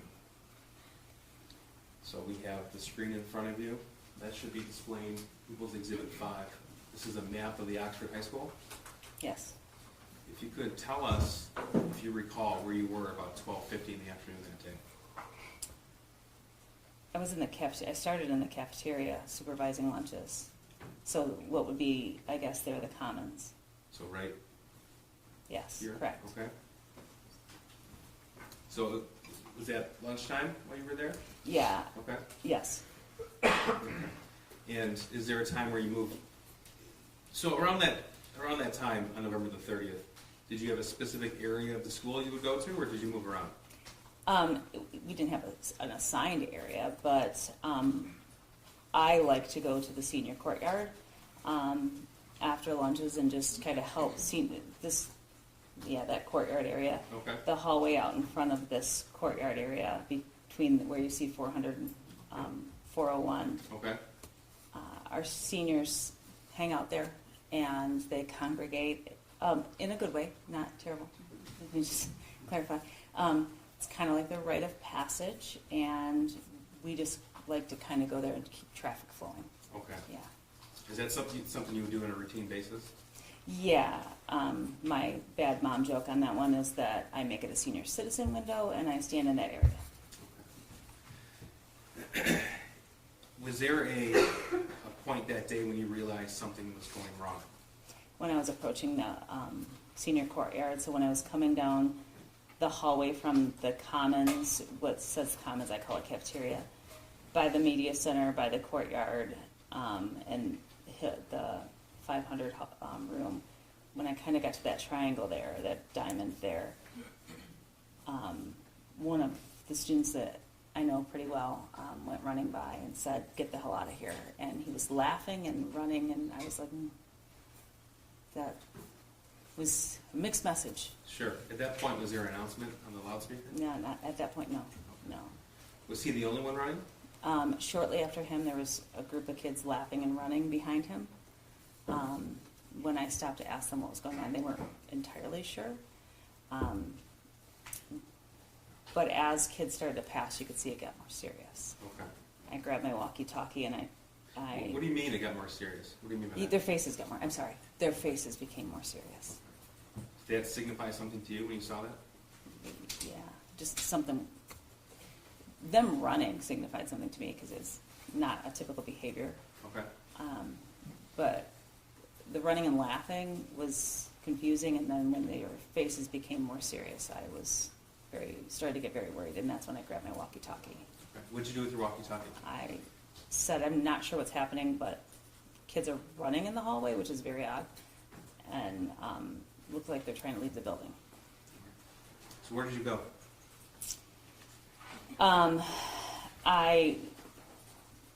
They shortly after I got on the walkie, they went to Alice Alert, and so What's Alice Alert?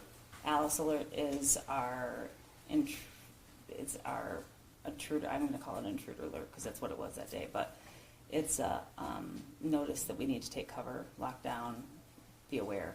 It's So an is that emergency an assistance. alarm ringing, or is that somebody who's giving a message over the PA system? On that day, it was a message over the PA system. Do you recall who gave that message? Steve Wolf. And who was that? Steve is our principal. He's the principal. Okay. So, is this shortly after you saw the students leaving that appeared to be more serious to you? Practically the same. Yeah, it was like they went, when the more serious students came by, the announcement went on. Okay. Now, when you hear that announcement, what were you supposed to do? I'm supposed to lock down. Did you? No. What did you do?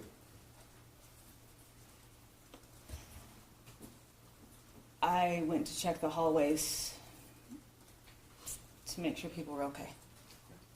When you first started to check the hallways, did you see anybody? The hallways cleared so fast. When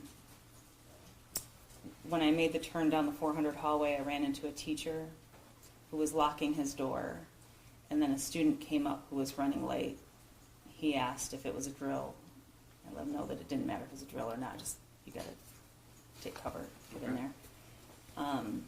And then I proceeded down the hallway. I was the only one in the hallway at that point. Did you hear anything? First, I smelled something. I smelled what I thought was cap gun. Okay. Later, figured out it was gunpowder. And then I heard two gunshots. Where were you when you first smelled what you thought to be cap gun?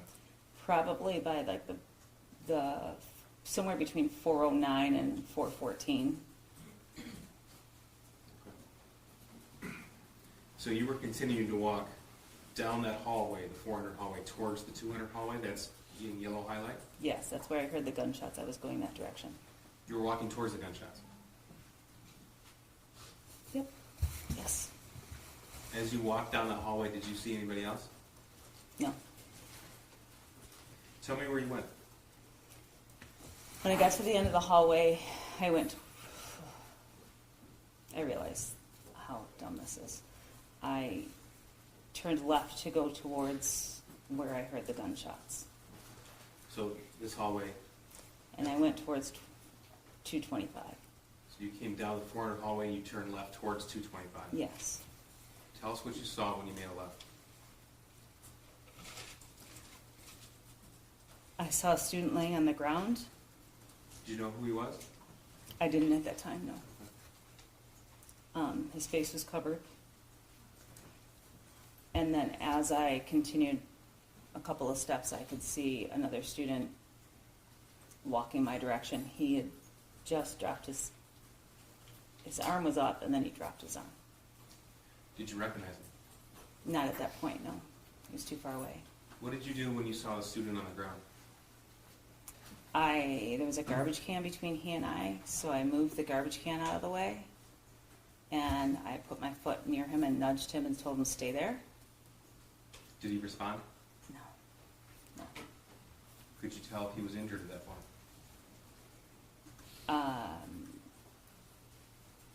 You could tell he was injured.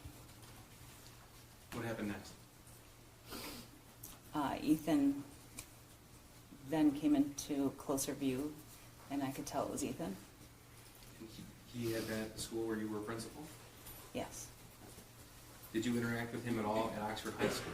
Just normal, like how I interact with everybody. High fives, hugs, silly stuff that I do. Okay. I brought my elementary to the high school, so I just Did you enjoyed the say kids. anything to him? When he got close enough to me that we were sharing the hallway, so he was kind of walking down the center and I was kind of over to the side, so we're probably 3 feet apart. I asked him if he's okay. It just didn't seem right that it would be him. So I need to back up just a little bit. When you didn't know who it was at first, a student down the hallway, you said he had lowered his arm. I knew it was a shooter when he was down the hallway. Okay. Could you see if he was holding anything? I could see a gun. At that point, was he walking towards you or away from you? He's walking towards me. It was when I realized it was Ethan that I didn't think think he could possibly be the shooter is what happened. Like, I know I said I knew he was a shooter down there, because I could rationalize that that is a gun. He is putting that gun down. He just shot something. Okay. Now, I know this is difficult, but I need you to use your teacher voice and speak Okay. as loud as you can. Thank you. You saw him coming towards you. How close, how far from him were you when you recognized who it was? He was probably by the room 220 when I could tell who he was. Okay. And I was standing between 226 and that weight section there that, yeah. There's exit doors there. Now, you said you said something to him? Yeah, it seemed so odd that it was him, so I said, "Buddy, are you okay? What's going on?" And when he didn't respond to me and he looked away, that's when I knew it was him, that he was the shooter. Did he point the gun at you? He did not.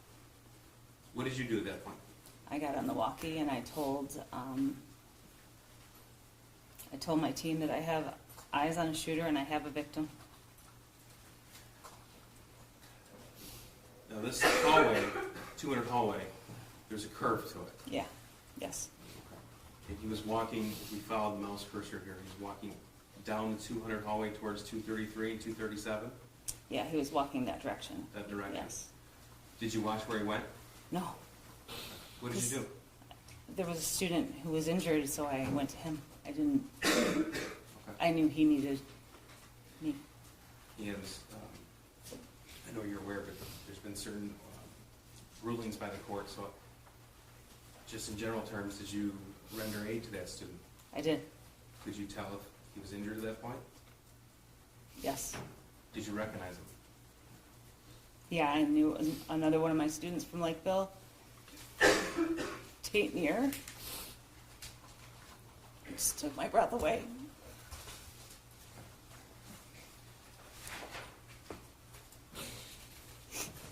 Were you were on the walkie-talkie, you said? Yes.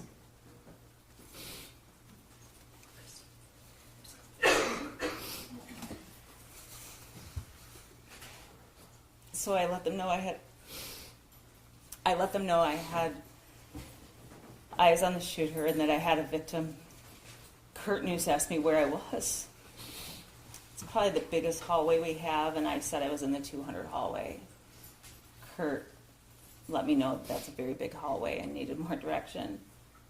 I don't know why I couldn't process the fact that, like, my exact location, I told him I was near the 400. Okay. Did you stay with Tate until help arrived? Yes. Now, you have seen at least a portion of the Oxford High School surveillance video, is that right? Yes. I'm going to show you what's been marked as People's 9. It's been admitted. It cannot be broadcast on the media. All of it? I've never seen it, so you have to tell me. The entire, this is a short clip of it. None of it can be broadcast. Okay. You have, okay, so you guys are not video, okay. Everybody gets it? Tight shot of We're gonna stop the live stream? Should we stop the live stream? Yes. Yes, Judge. Yes, please. Okay. All right. I do want to give notice to the jury as well. This is, there will be an image of a victim on this video. Okay.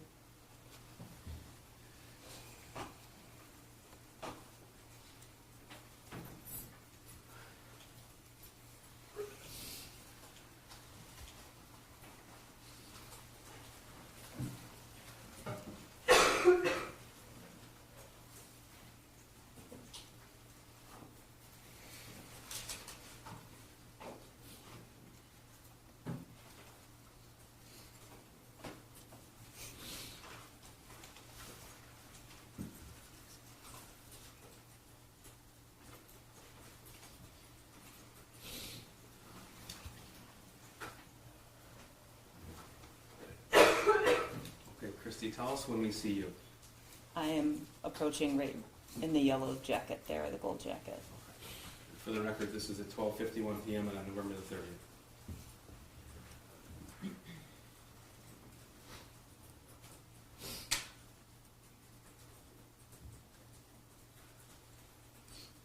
So no one's come by at this point. No.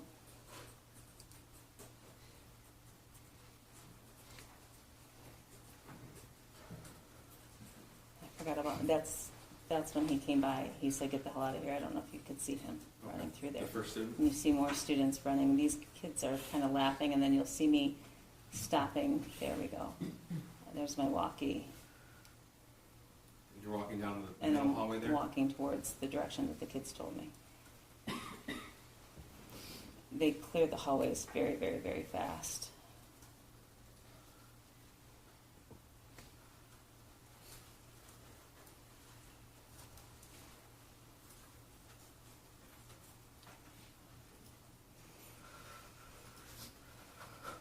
That's you at the top of the screen? Yes, I didn't realize that we passed there. This is where the teacher came out. I'm checking another classroom to make sure they were okay. And then I'm continuing on.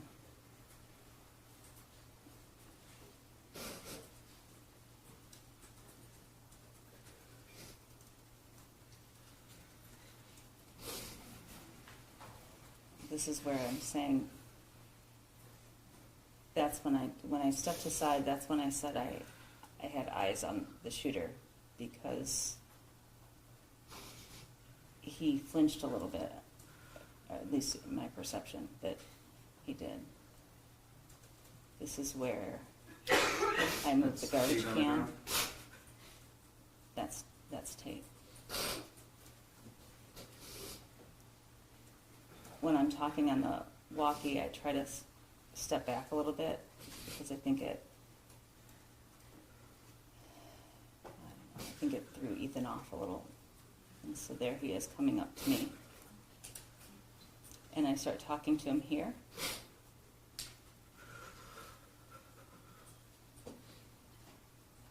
And I'm letting them know that I have a victim and I have a shooter. I'm asking them questions.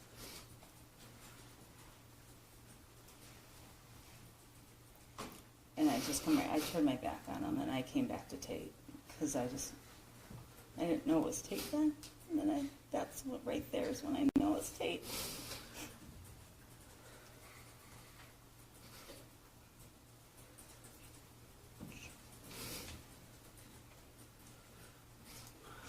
This is after the police arrive on scene and cut portions of it. Yeah. So police arrived on scene and they were trying to figure out his name. The shooter's name? Yes, and so I left Tate to go tell them who it was, and then I went right back to Tate. I did not want to be away from Tate. I was telling Ken, his name's Ethan.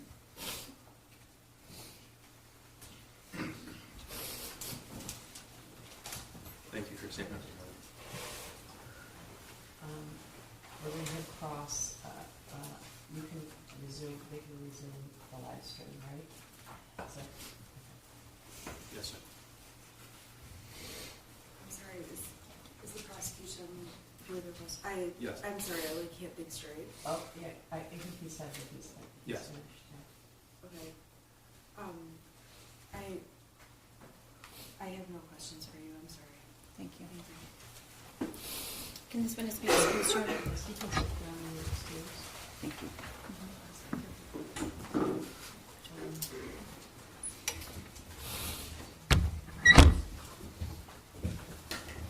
He's not so Is Cammy back?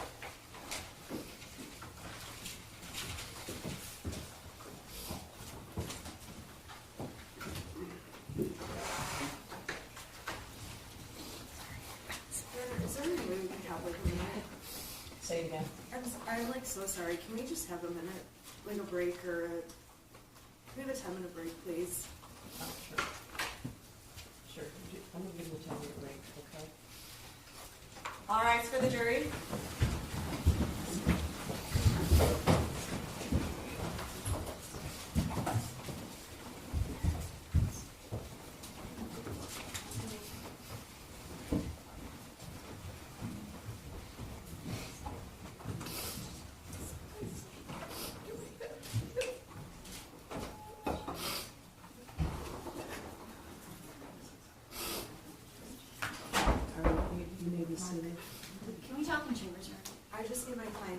So like, Okay, sure. I guess I want to, you can all be seated. I want to confirm with the deputies. I've done about a bajillion trials in the courthouse. I wasn't always under the understanding that the defendant had to go downstairs every time to take a break, but is that what you're? I've been ordered by my sergeant. Okay, well, all right.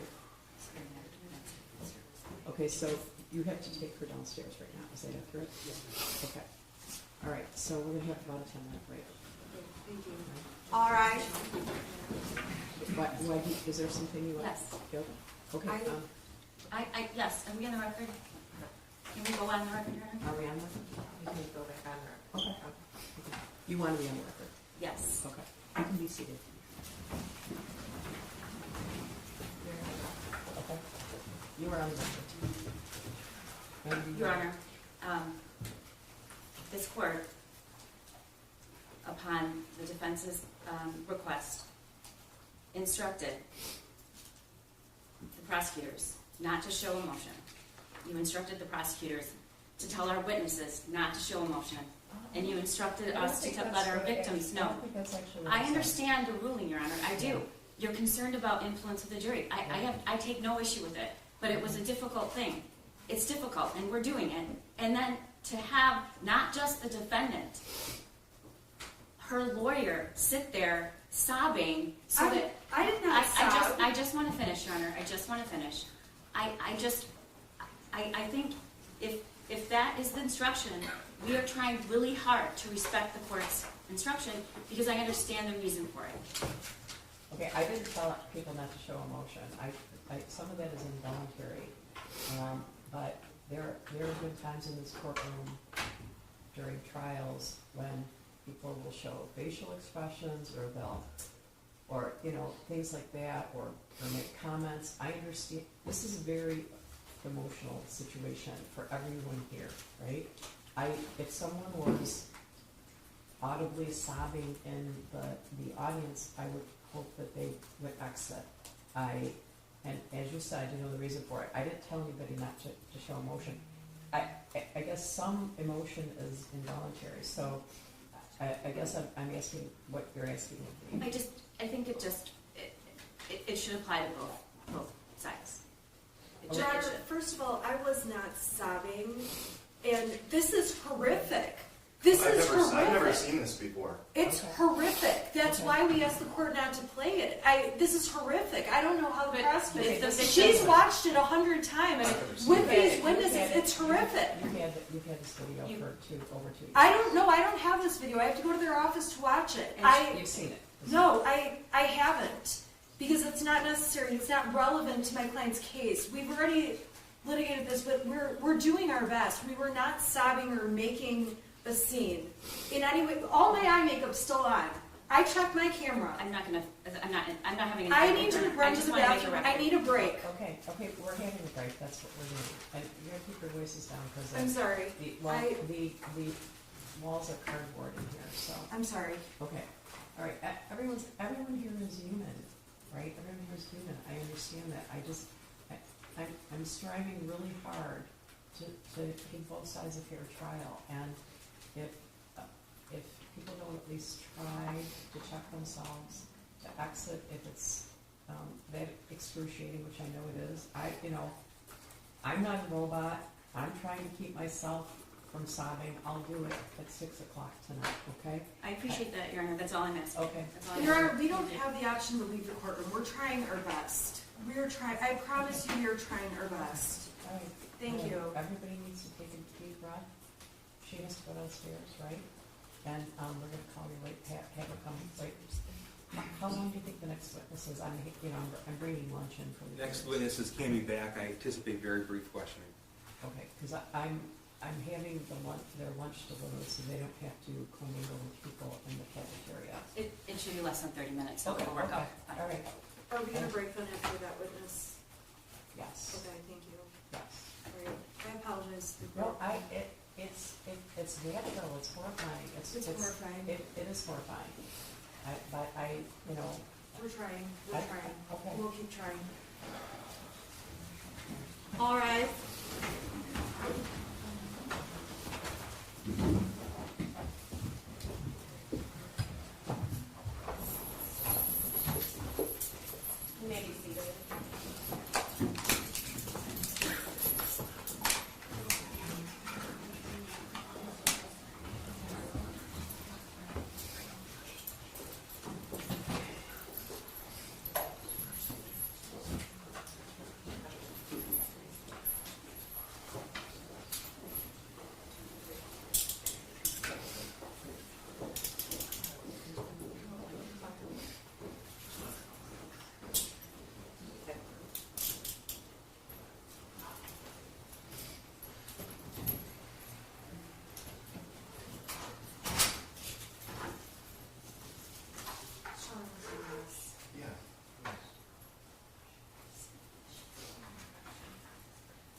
They won't let you shoot videos.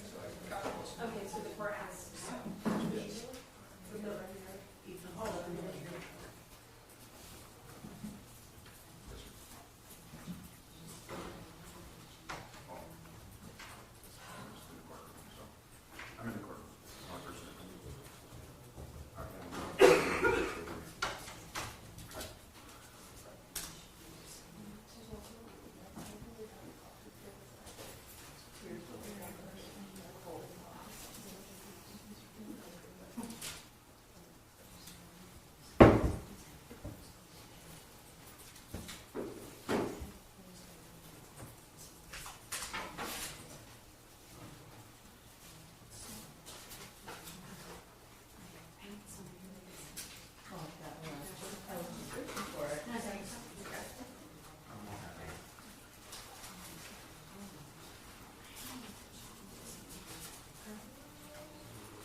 double check.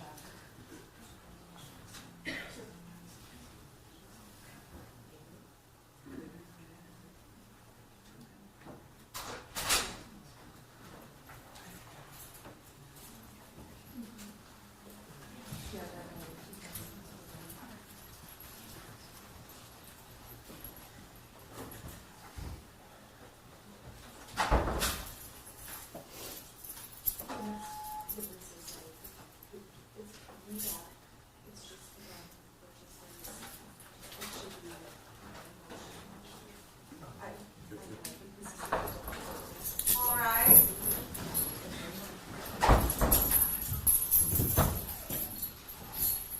we received it.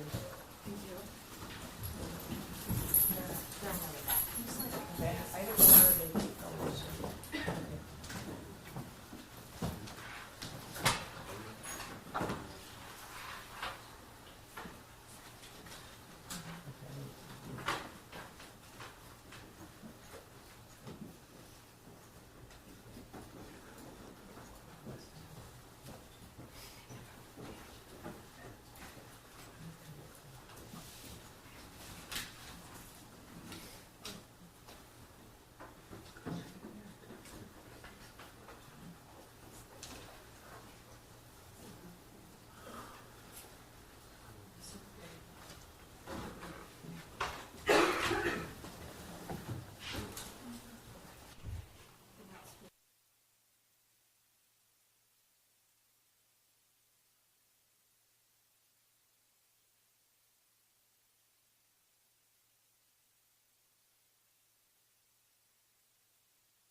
Defense has no objection to exhibits 24 through 30. Okay. I know the court will check with me, but I just want you to. Okay, thank you. Thank you. Okay, we're bringing Cammy back. Well, I guess we might want to bring the jury in before we do that, right? We'll make sure.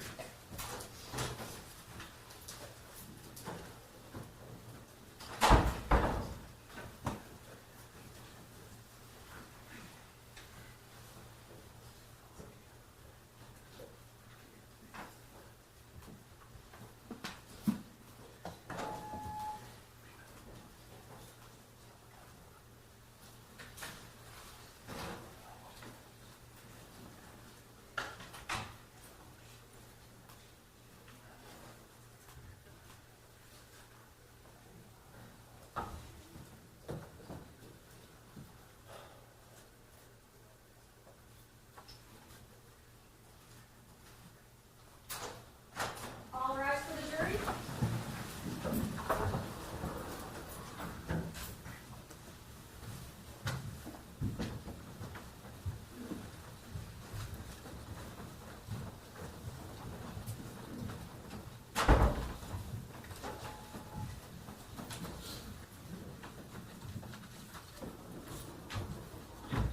All right, you may be seated.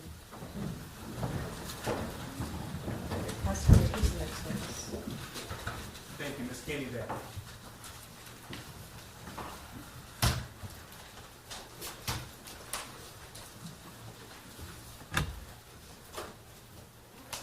Good morning.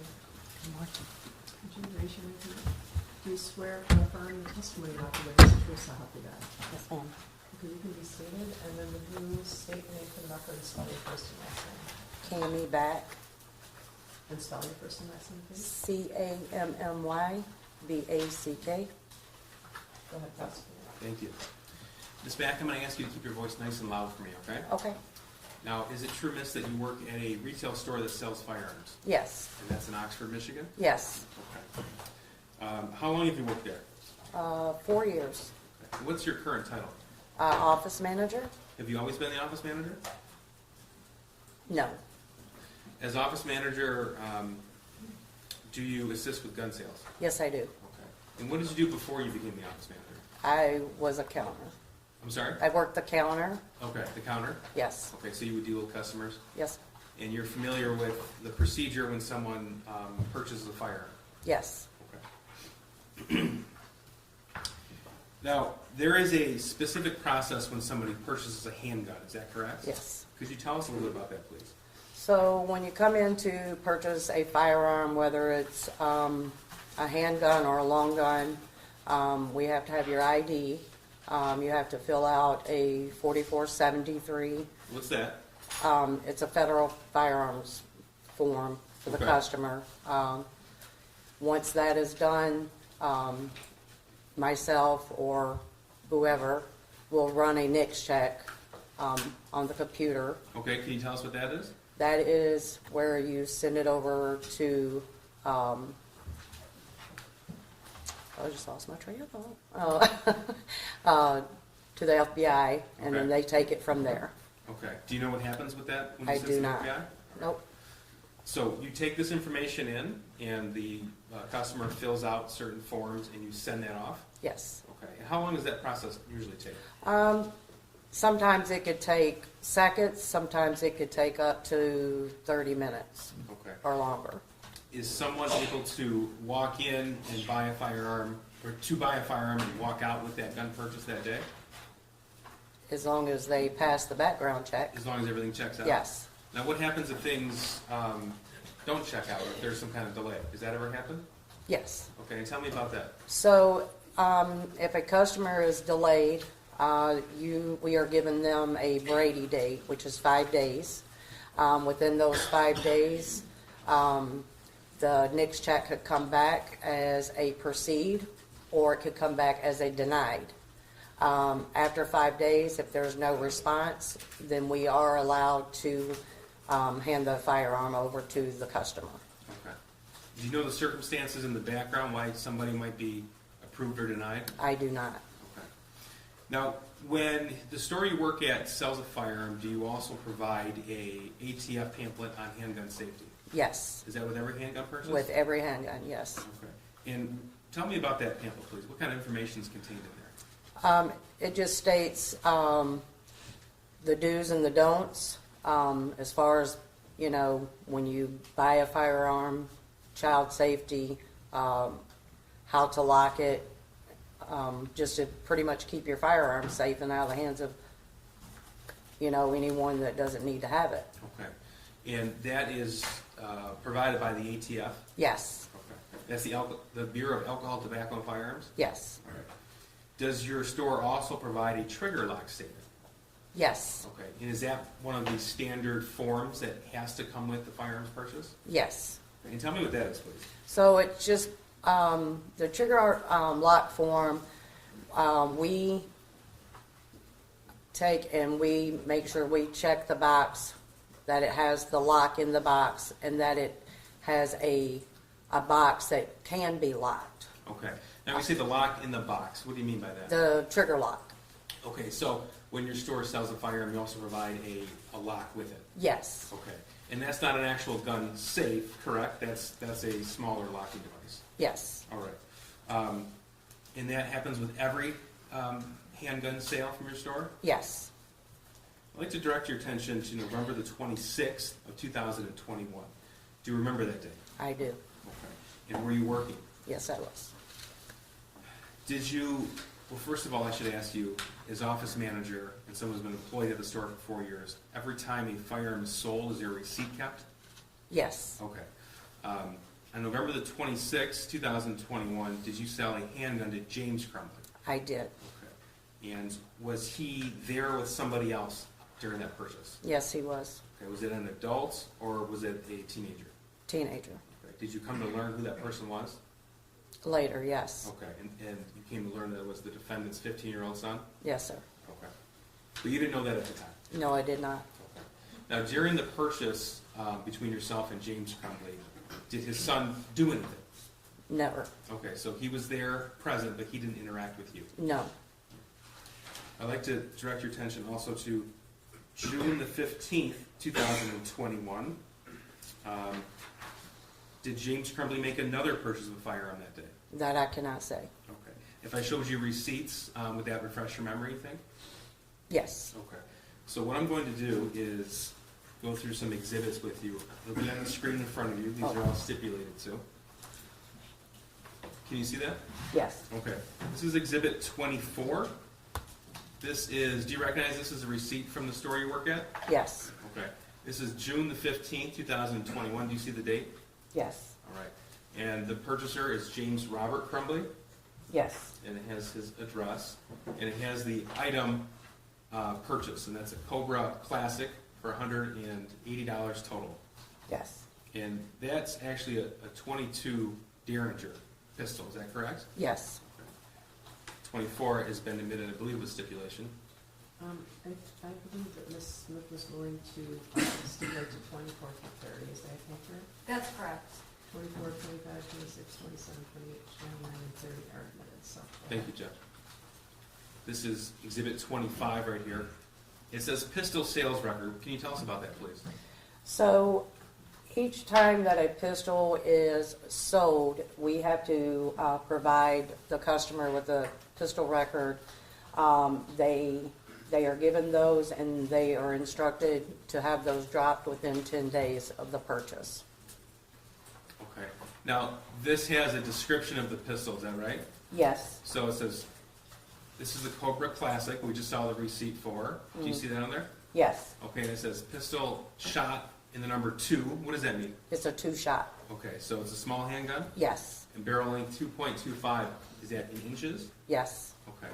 It says purchase transfer date is June the 16th of 2021, whereas the receipt was June the 15th, 2021. Can you tell us what happened there?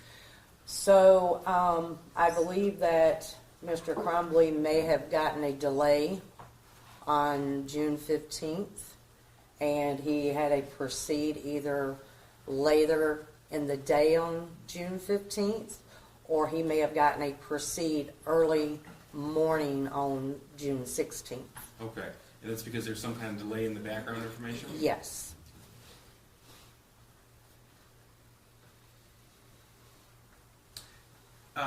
Ms. Mack, is it true that some handguns sold by the store actually come with their own cable locks, not just from the retailer themselves?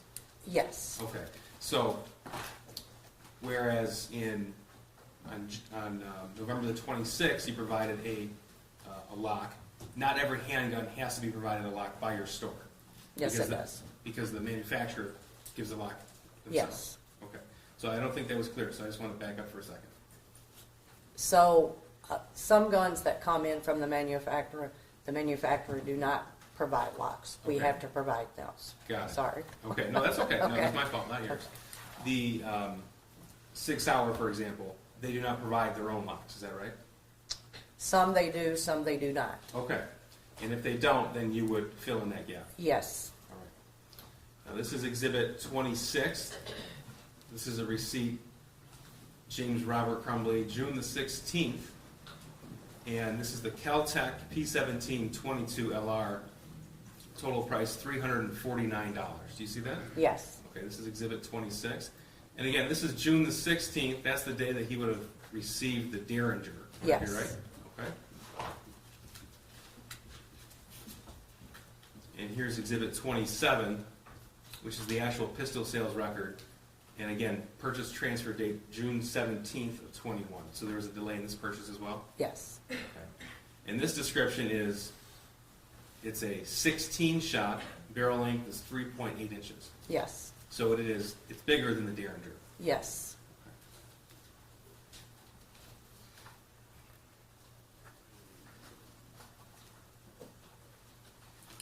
Now moving on to Exhibit 28. This is from November the 26th of 21, the date we've already spoke of. So this is a receipt, total of $519.35. Again, James Robert Crumbley. Is that right? Yes, Okay. And this is the day you recall seeing somebody with him, yes, his son. Okay. Do you recall if his son was with him in June, or did you not complete that purchase? I did not complete that purchase. Okay, that's fair. But as office manager, you can tell us that those records are from your store. Yes, Okay. Here's Exhibit 29. This is the pistol sales record. And this is from the Sig Sauer on November 26th, is that right? yes, Okay, so this is a 15 shot, and it's 3.75 inch barrel. Is yes, that right? Okay. And he walked out with that gun on November the 26th, 2021? Because that's the date that we have right there? yes. Okay.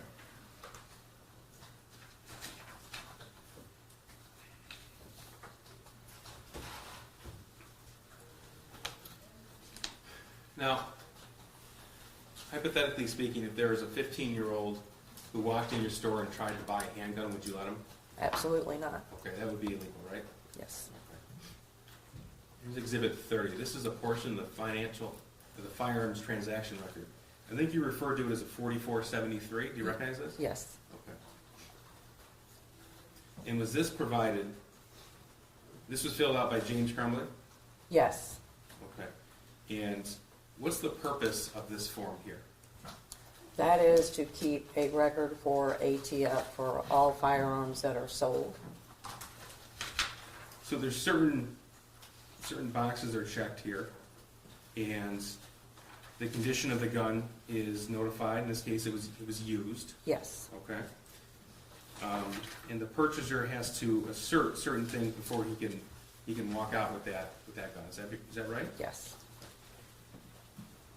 In one of those boxes, are you the actual transferee, or you are the actual buyer of the gun, and it's not for somebody else?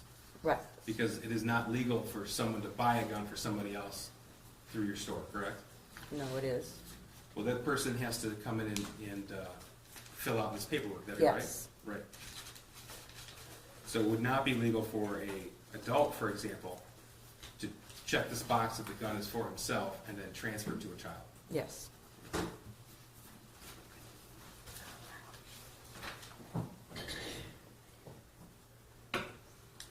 Can you tell us the difference between a cable lock and a trigger lock? So a cable lock, you have to take the slide off of the pistol and run the cable through the barrel and bring it out and to lock. Trigger lock goes directly on the trigger. Okay. And do you recall it was provided to James Crumbley on November the 26th? I believe it was a cable lock. A cable lock, okay, so it looks like a rope. Yes, And then at the end of the rope, there is a locking mechanism, yes, and then that's fastened by a key, would that be right? correct, yes.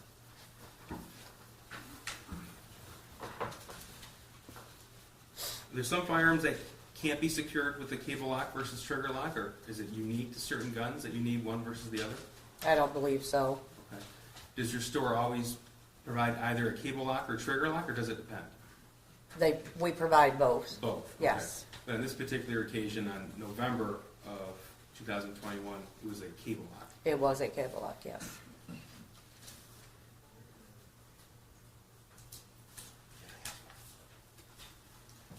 I have nothing further. Oh, hang on one second. Sorry. Thank you, Judge. Nothing further. Cross. Thank you, Your Honor. I just want to go back through the exhibits. Would it be easiest if I had the prosecution go back through them if I ask, or is it easier if I just transfer it to my laptop? Okay, I can use these. Okay. Can you put up exhibit number 24, please? Just so that the jury can see it.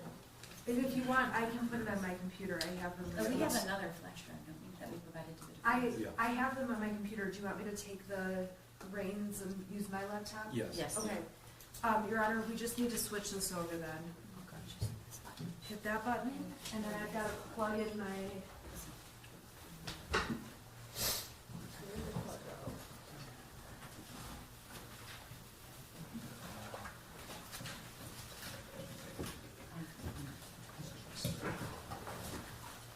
All right, and I'm just gonna pull up the exhibits on the laptop while Mr. Godwin plugs them in.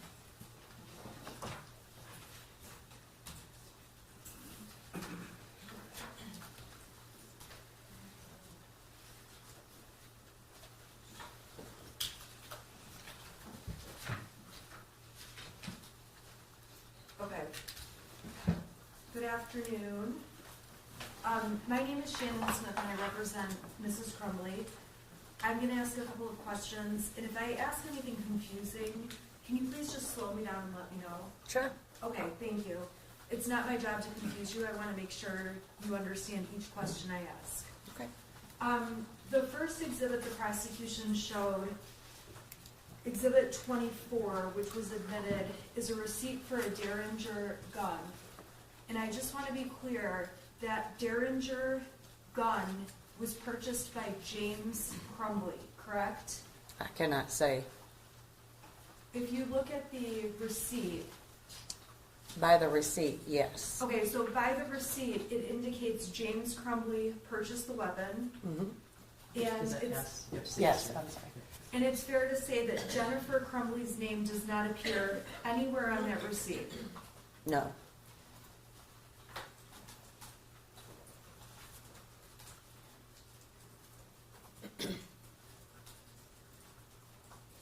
Okay. We talked about Exhibit 25, the pistol sales record. And this was the pistol that was bought back in June of 2021.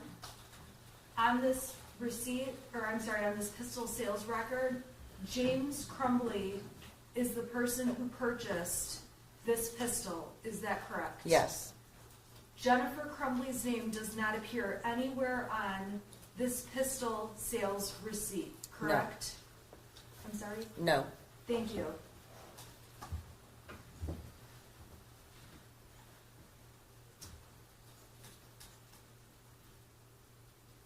All right, Exhibit 26 was admitted. This is a receipt from a Kel-Tec gun that was purchased, correct? Yes. And again, on this receipt, it indicates that James Robert Crumbley purchased the gun, Yes. and Jennifer Crumbley's name does not appear anywhere on that receipt. No.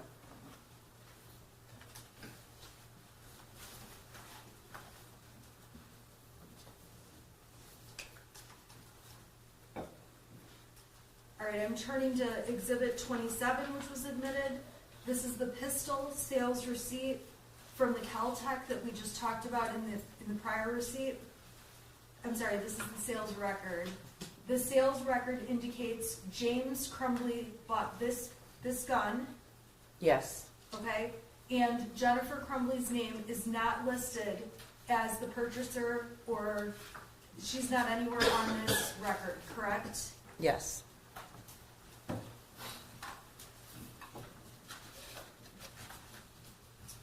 All right, I'm going to number 28, which has been admitted. This is the receipt from the Sig Sauer that was purchased in November of 2021, correct? yes, You have a direct memory of the purchase on this Sig Sauer gun, correct? yes, And on this receipt, this gun was purchased by James Crumbley, correct? yes, The receipt does not have Jennifer Crumbley's name. no, And when this gun was purchased, James Crumbley was accompanied by a teenage boy and no one else, correct? correct, And you were testifying that you didn't have any interactions with the teenage boy who was with Mr. Crumbley. correct, And when you saw this teenage boy with Mr. Crumbley, there was nothing about him that stood out to you as unusual or weird or something that would have raised concern about selling the gun to James Crumbley with his son, correct? No. I'm sorry, the court's making a record, so it's really important we talk one at a time. I'm not trying to cut you off in any way. I just need to make sure the record's really clear. Sure. So I'm just going to re-ask, and I'm doing it just to have a clear record. When you saw Ethan Crumbley with Mr. Crumbley buying the gun, there was nothing about him that concerned you about selling the weapon to Mr. Crumbley, correct? correct, And on that date, you vividly remember it was only the two of them at the gun store purchasing that weapon, correct? correct,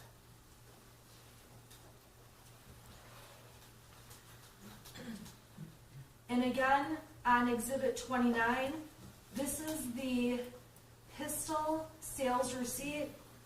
Jennifer Crumbley's name does not appear anywhere on the pistol sales receipt, correct? correct,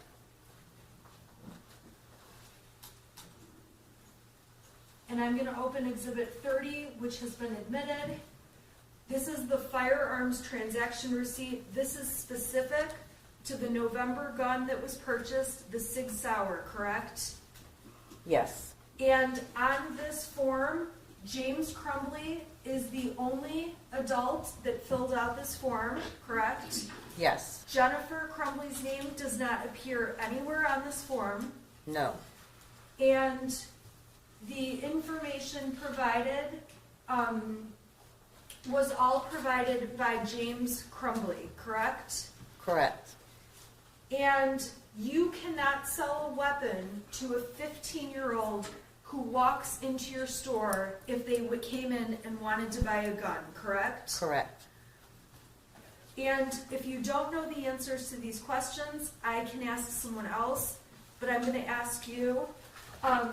When a parent buys a gun, a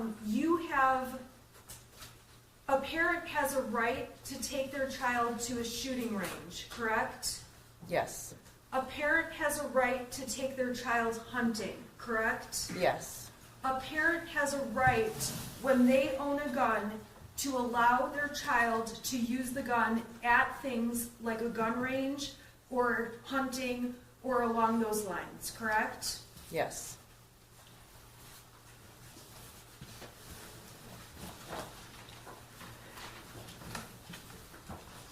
You testified that with the Sig Sauer gun, it did not come from the manufacturer with a lock, correct? A cable lock. that was a used gun, Okay, so the used gun did not come with a cable lock in the case, correct? It may have, If it didn't, you provided a cable lock yes, to that gun. yes, And in order to take a cable lock off a gun, you have to use a key, correct? yes, And the key is, it's not just any key, it's a key specific to that cable lock, correct? yes, And in Michigan, there is no, as far as you know, and if you don't know, you can tell me and I can ask another witness, there is no requirement that a person has to store a gun in a safe, correct? Judge, I'm gonna object, that's calling for a legal conclusion. Well, it is. It is calling for legal conclusion, isn't it? I'm assuming you guys could stipulate to that at some point, but. Can you Either way, it's not appropriate for this Or, witness. yeah. Okay, we'll Yes, take the care of police that officer, later. Yeah. Okay. When you sell guns to people at your store, you also, you're not required to also sell them a safe for that gun, correct? correct, As a precaution, if it does not come with a cable lock, you make sure that every gun that leaves your store is sent out with a cable lock if one can be put on that gun, correct? cable lock or trigger lock, Or trigger lock? yes, Okay, thank you.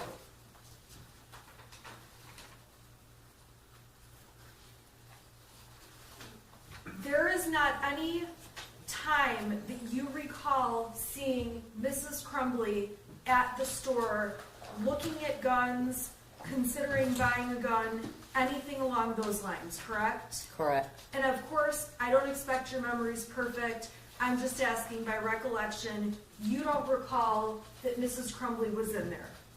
she was not, no, It's also not illegal for a father to bring children in or a teenager in with them to purchase a weapon, correct? correct, Mr. Crumbley is not the only person who has ever been in the store purchasing a weapon with minors present, correct? correct, And there is nothing that when you come to the door of the store that says minors cannot enter the store or look at what you have in terms of your stock, correct? correct.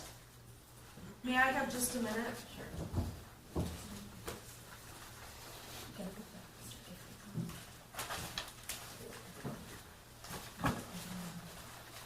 I have no further questions, thank you.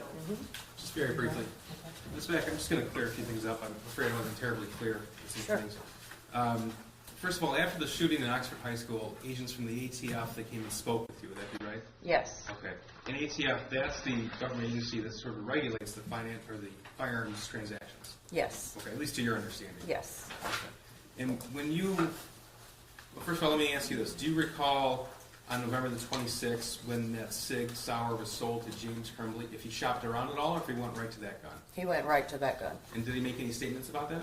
that he had had his eye on Your it Honor, for some I time. would object to the hearsay of the co-defendant who's not present in this trial. It's not offered for the truth of the matter, sir, to judge. It's offered to show that he went right for that gun. Well, I guess he asked whether or not he looked around. And he didn't look at anything else. No, ma'am, Thank you, Judge. And were you able to tell if that transaction for the Sig Sauer on 11/26/21 was for cash or for credit? it was cash, Cash, okay. And you did that by comparing the receipts on November the 26th, and there were no credit or check transactions that have been made in the amount of $519.35. correct, Okay. Thank you, nothing further. Can I ask you, there's also an Exhibit 31, and what this Oh, that's going to come through Agent Brandon. Okay, I just wanted to make sure you didn't have to bring this up a stack. I'm an excuse her. Okay? Thank you. Thank you, Judge. Can you step down and excuse? thank you. Thank you.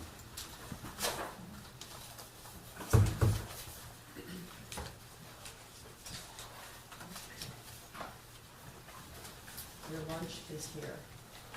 Okay, the fact that we're providing lunch doesn't mean that you can't leave the building or go out to your car or do things like that. I want to avoid any interactions in the cafeteria that could impact you. I don't want people talking to you, and I just want you to feel comfortable.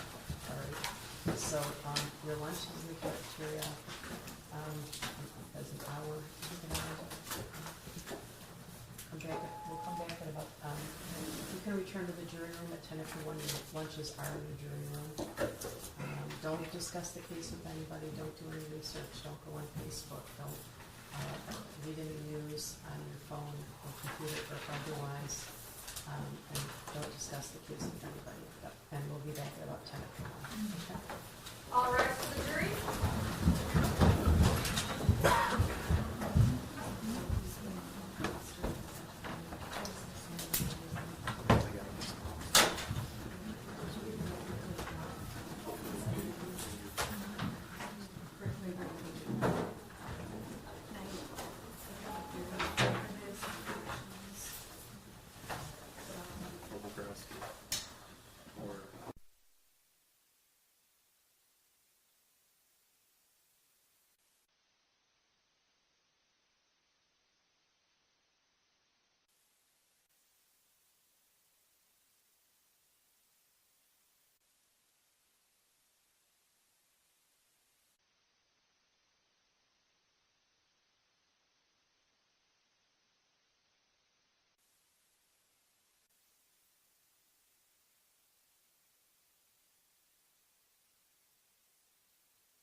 بس اخلص صورني مع حاجه هلا كويس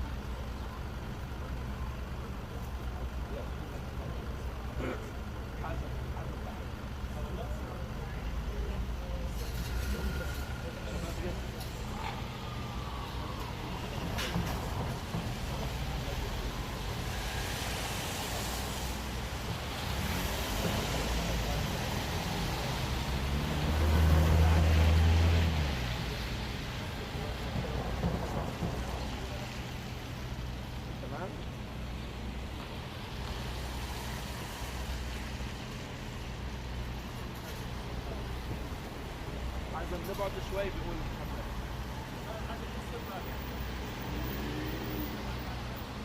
ايوه فاهم معلش تحكي لي حاجه هيك بعيد شويه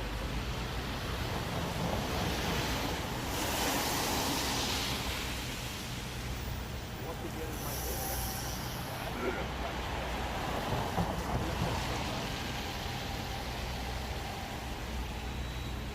نعم برنامج العائد من الاقتصاد السياسي هذه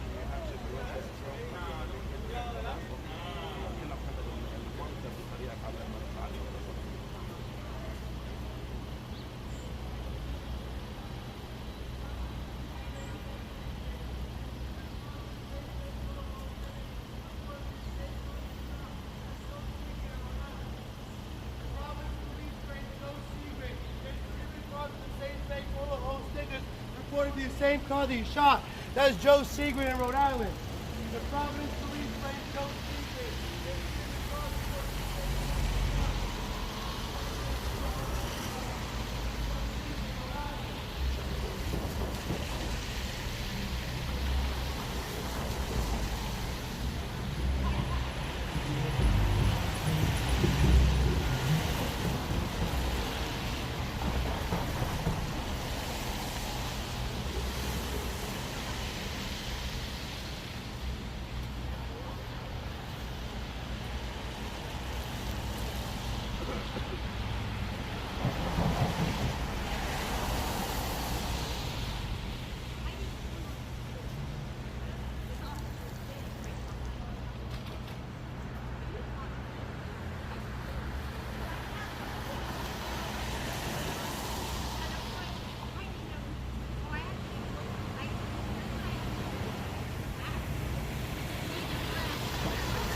Figure something out, and I'm also calling back.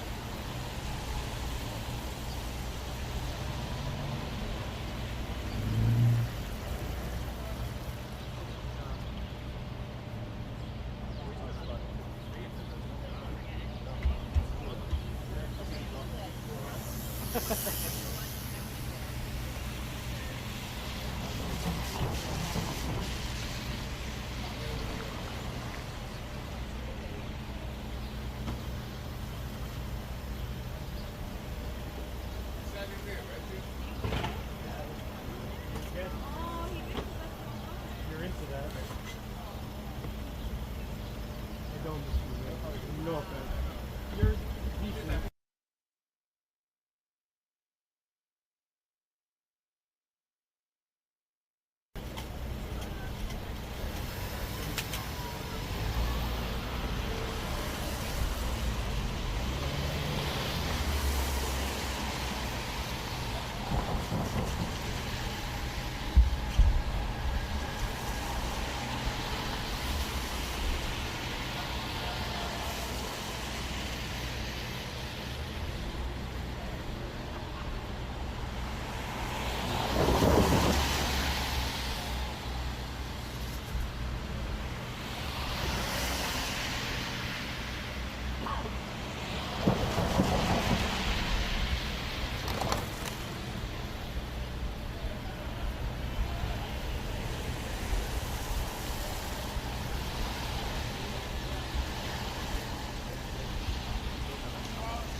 This is 1 o'clock, right? Does your neck hurt? Does your body hurt?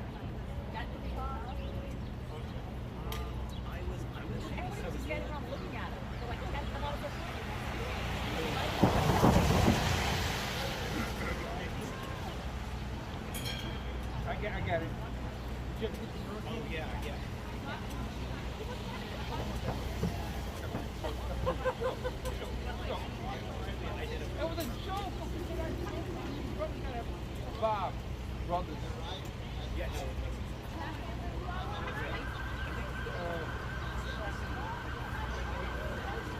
I got it.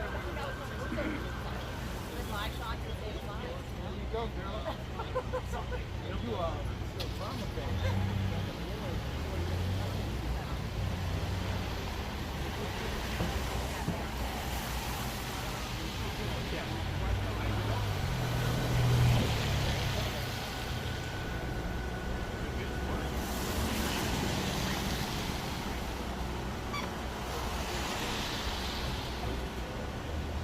Brooklyn, nigga!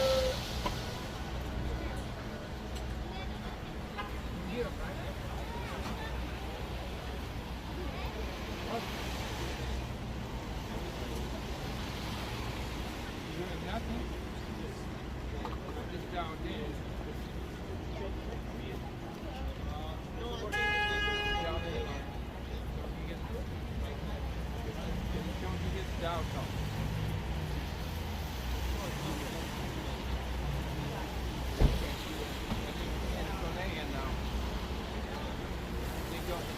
It's 785 whatever. Oh no. Andy, tell him he can't have my food. Oh no.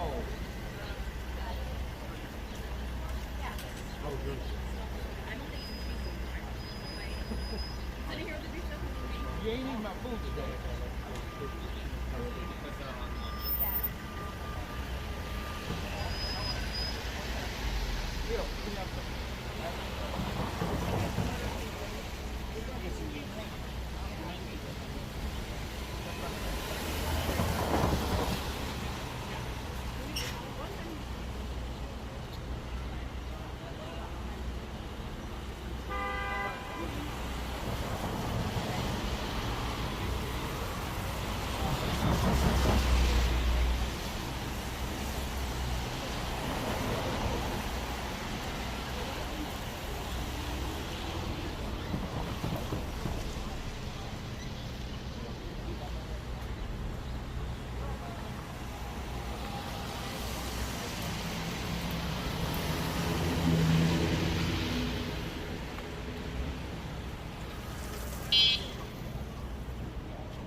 So typical of you. It's so typical of you.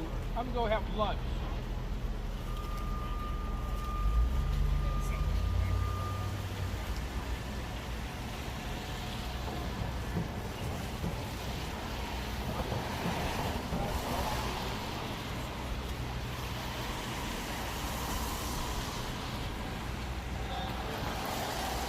Bill. Bill. Bring back dessert. Some kind of dessert.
What I asked why I agree for the same.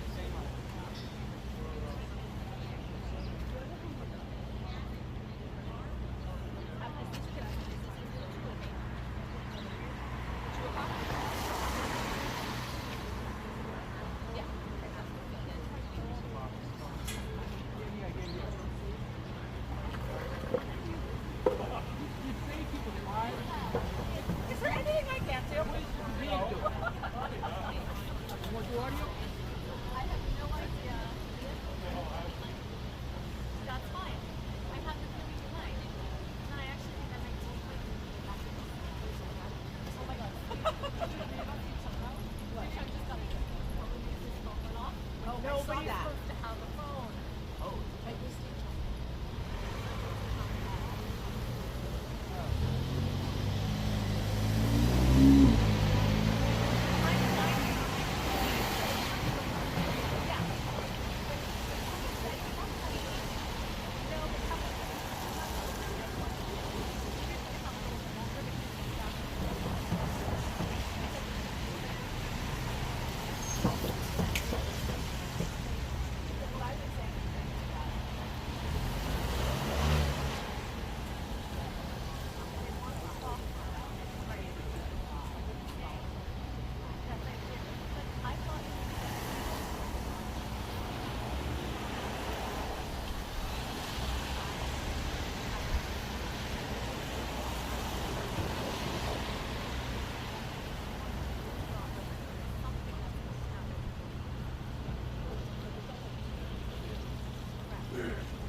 Yeah.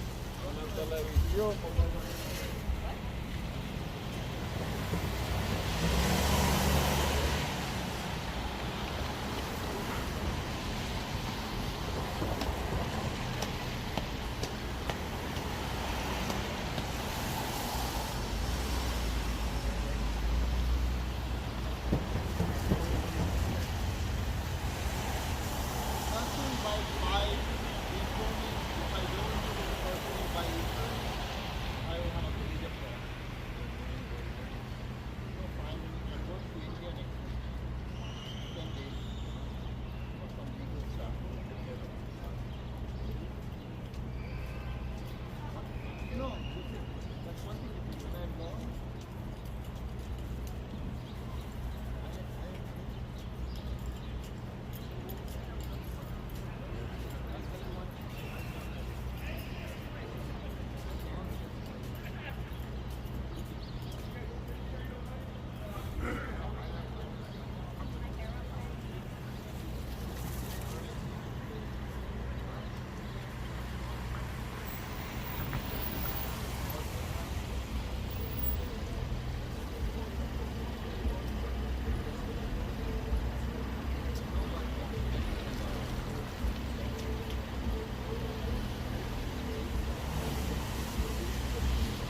Bobby, you did good.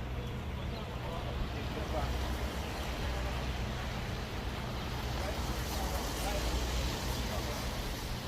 Stop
actually the first person I did.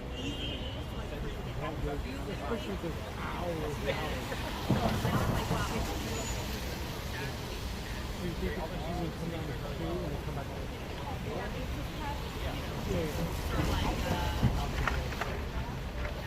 But what if, I'm curious though, if I go over there and mess around with that one thing, am I going to miss something out of the get it? That's like this time you want to go up there and let them up there. It's probably like if it doesn't like a high spot. There's a so if he doesn't leave, then we might not be like all the other Yeah. together, but he doesn't leave.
You're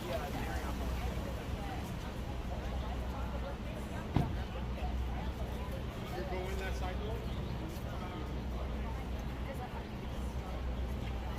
Yeah, you tell me about the name. She did as well. That's funny.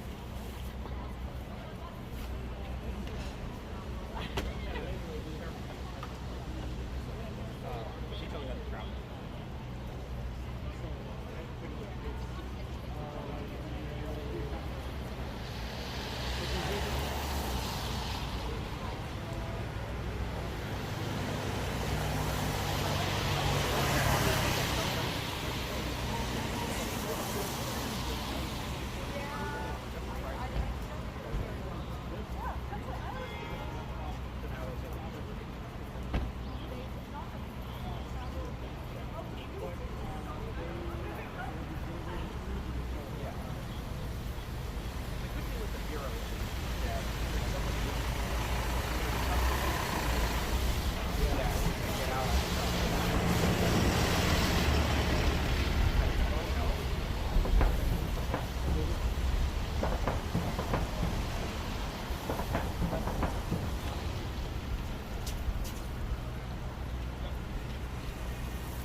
That was it. Yeah, so the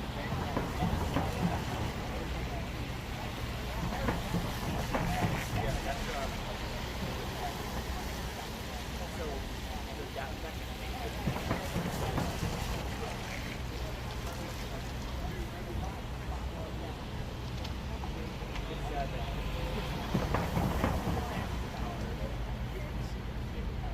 Alina's eating spot. She usually wears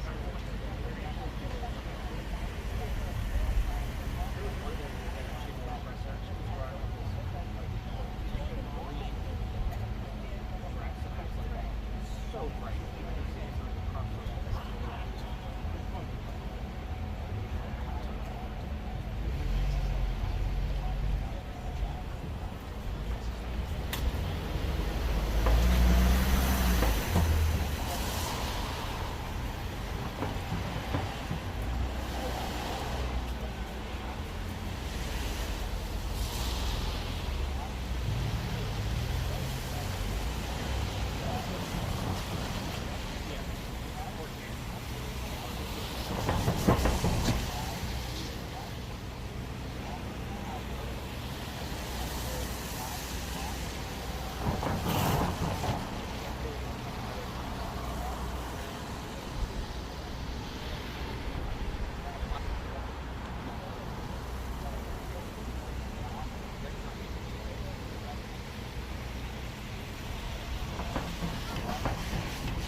Stop it!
number?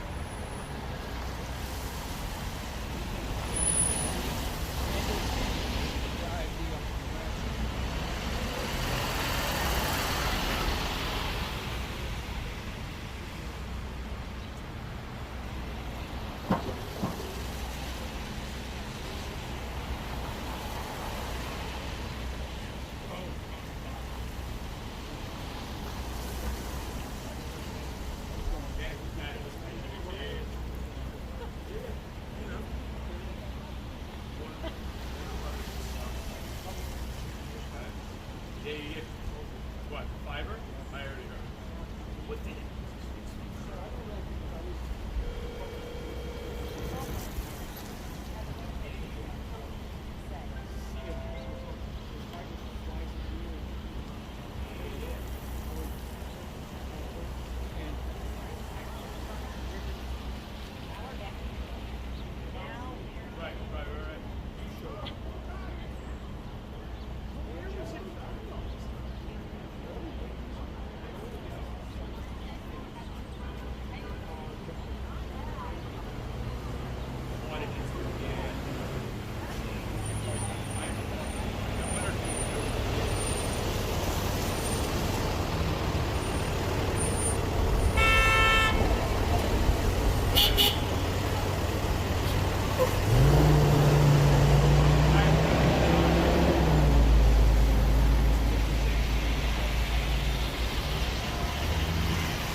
Hey guys, if y'all keep talking, I'm gonna give y'all residuals. See? Yeah, you have to. See,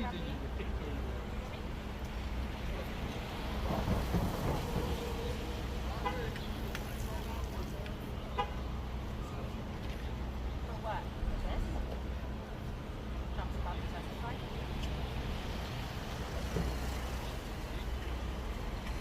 I'm gonna need 10. I'm gonna need a pen. Yeah.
helpful to the defense and may be material to the outcome of the case.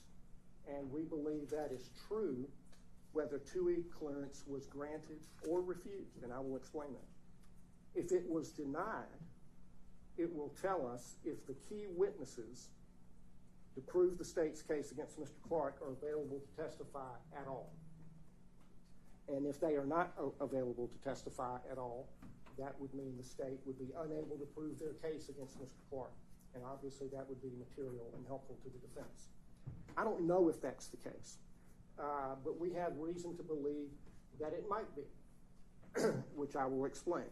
It was reported in the New York Times that the DA's office had asked for TUI clearance for Mr. Jeffrey Rosen and Mr. Richard Donahue to testify to the special purpose grand jury.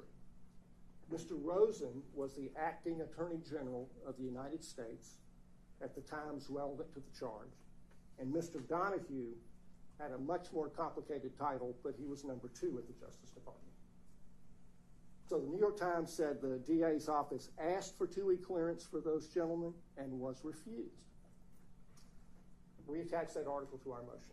Now, in citing the New York Times, I do not want to get a rumor started that I believe everything in the New York Times. However, that reporting was basically confirmed by subsequent events, which just became clear at the end of December. The special purpose grand, those 2 gentlemen did not testify to the special purpose grand jury in person. Instead, the special purpose grand jury was shown videos of their public testimony before the January 6th committee when they had a televised hearing to bash Mr. Clark. The list of special purpose grand jury witnesses had a little notation out to the side for those 2 gentlemen that said video presentment review. And I didn't know quite what that meant, so I asked them because I wanted to confirm one way or the other whether they had testified to the special purpose grand jury and try to put some meat on the bones of what the New York Times had reported. And I began to get the idea that they really didn't want to tell me that because I had to ask them 4 times over the course of a month before they finally told me. And they finally said on December 27th, as to Donahue and Rosen, the jurors reviewed the video of their testimony. They did not appear before the jurors in person. And they subsequently clarified that that was referring to the January 6th public testimony. So chalk one up for the New York Times. It confirmed, or seems to confirm, that the TUI request was denied. That supports the inference that it would also have been denied for trial testimony. And that might also be the case for other DOJ witnesses, such as Ken Klukowski. Rosen and Donahue are essential witnesses for the state on count 22 of the indictment, which is the predicate crime charged against Mr. Clark for attempted false writing, whatever that is. If the state cannot get their testimony because the TUI request was denied,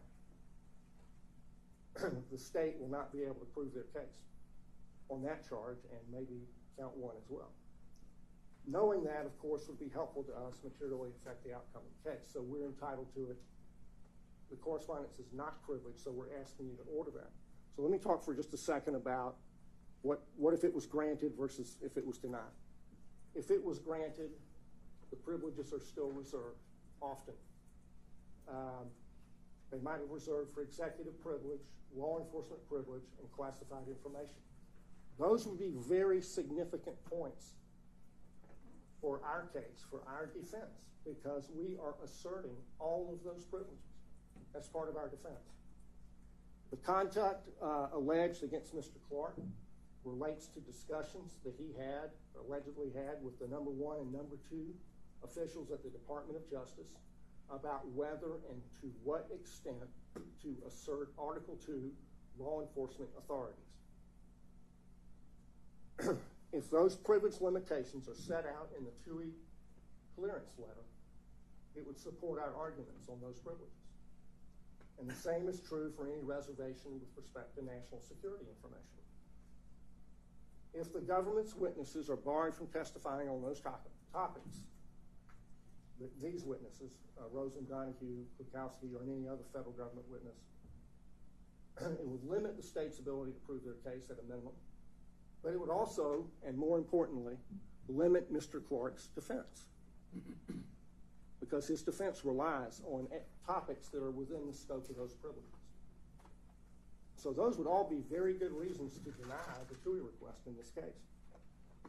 But if they were granted, the terms, conditions, and limitations are going to be important and likely to be helpful to us to know what might be coming, and they might materially affect the outcome of the case.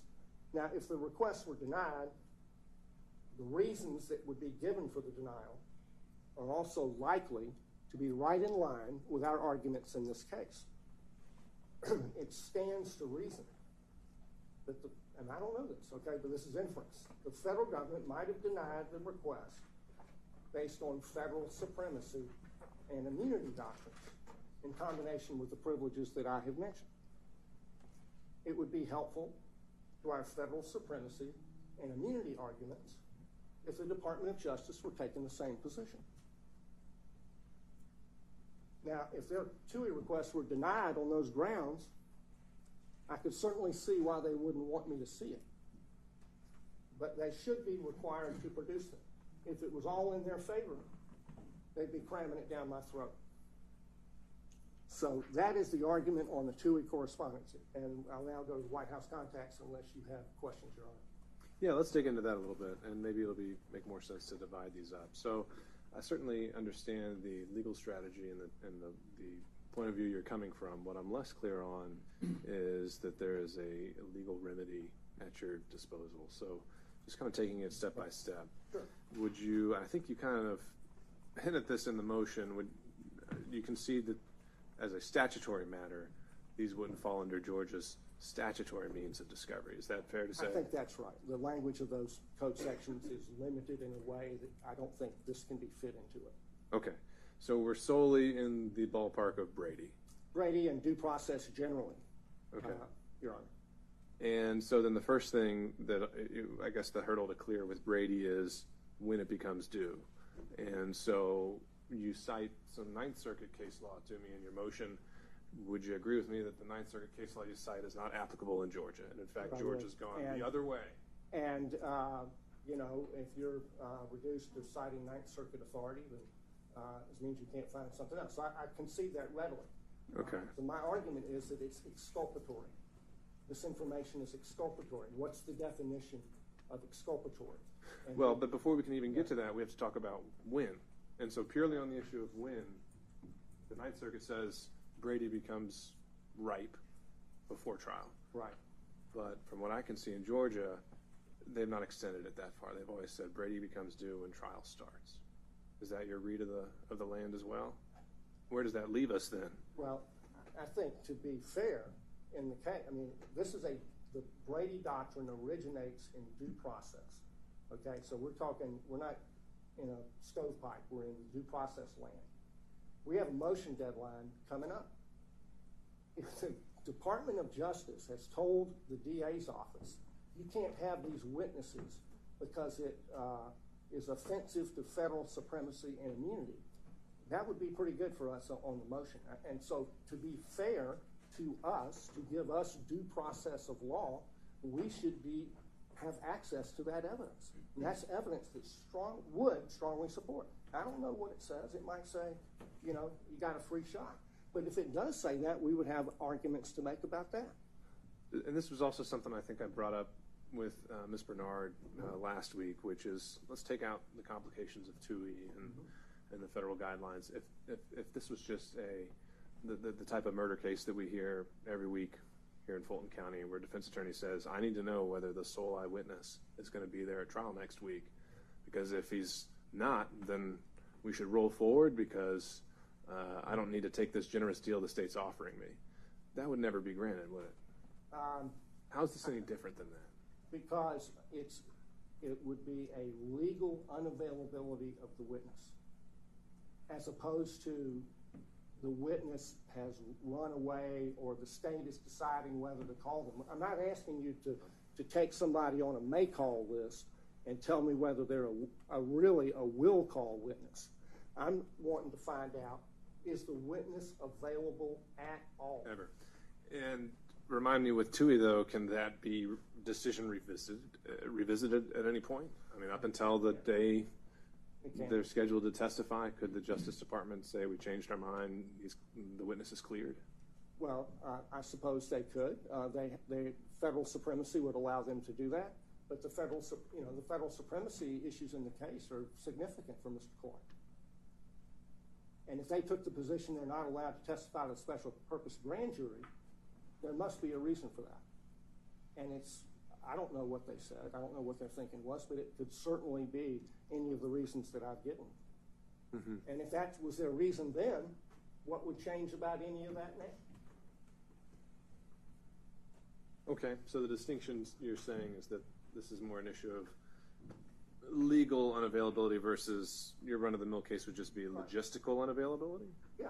So it's like, imagine if the what if that eyewitness in the murder case had fled the United States and they're beyond extradition, they are legally unavailable. It's the same issue. If the prosecution knew that, I think they'd be obligated to tell the defense because it would mean they can't prove their case. So it's like if the witness was dead and the government knew it and we didn't. All right, that's another good example because that has, a dead witness, that has to have been something that's been litigated before under the context of Brady. I haven't found it, but I will take another look, but I will give you the caveat. There are movers in my office right now. So we're a little out of pocket, but I'll see if I can find something on that. All right. Why don't we split it in half then, and let's hear from the state on that issue.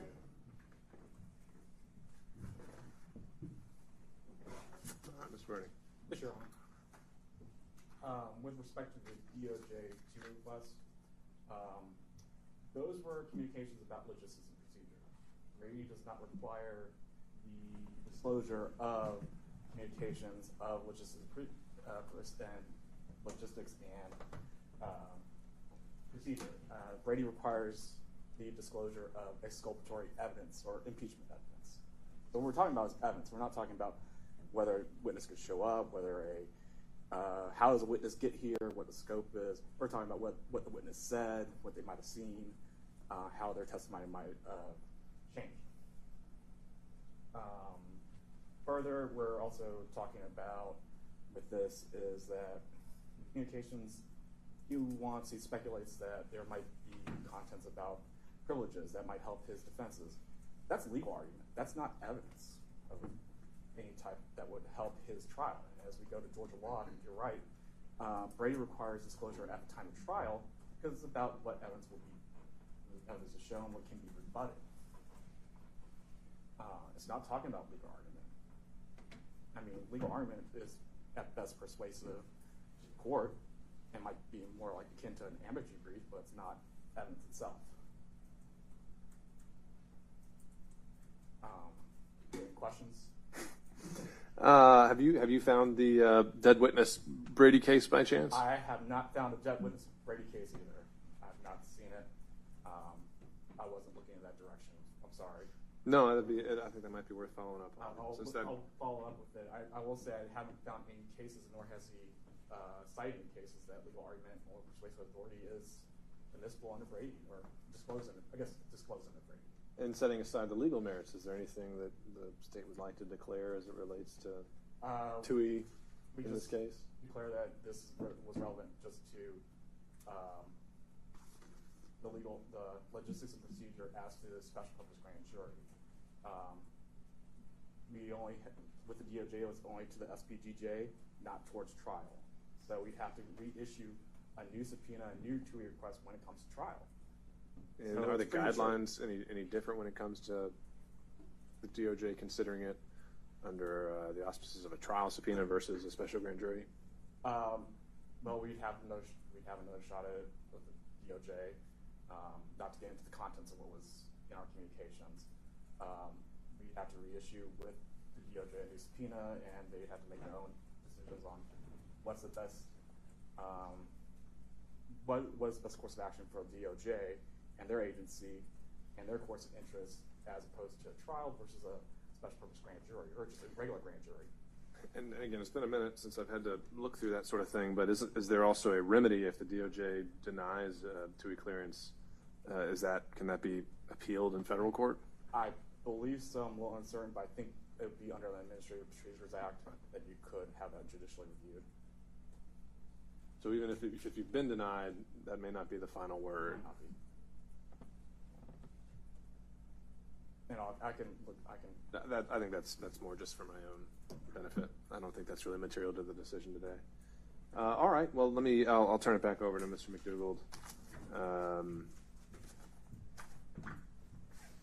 Any final thoughts on that, sir? And then you can transition over to this White House correspondence issue. So just on the remedy, if you don't like the TUI decision, is you can file an action in the court in D.C.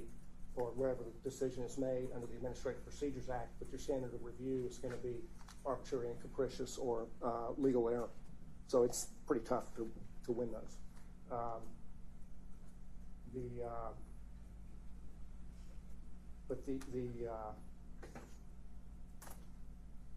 It sounds like they haven't made a request for trial.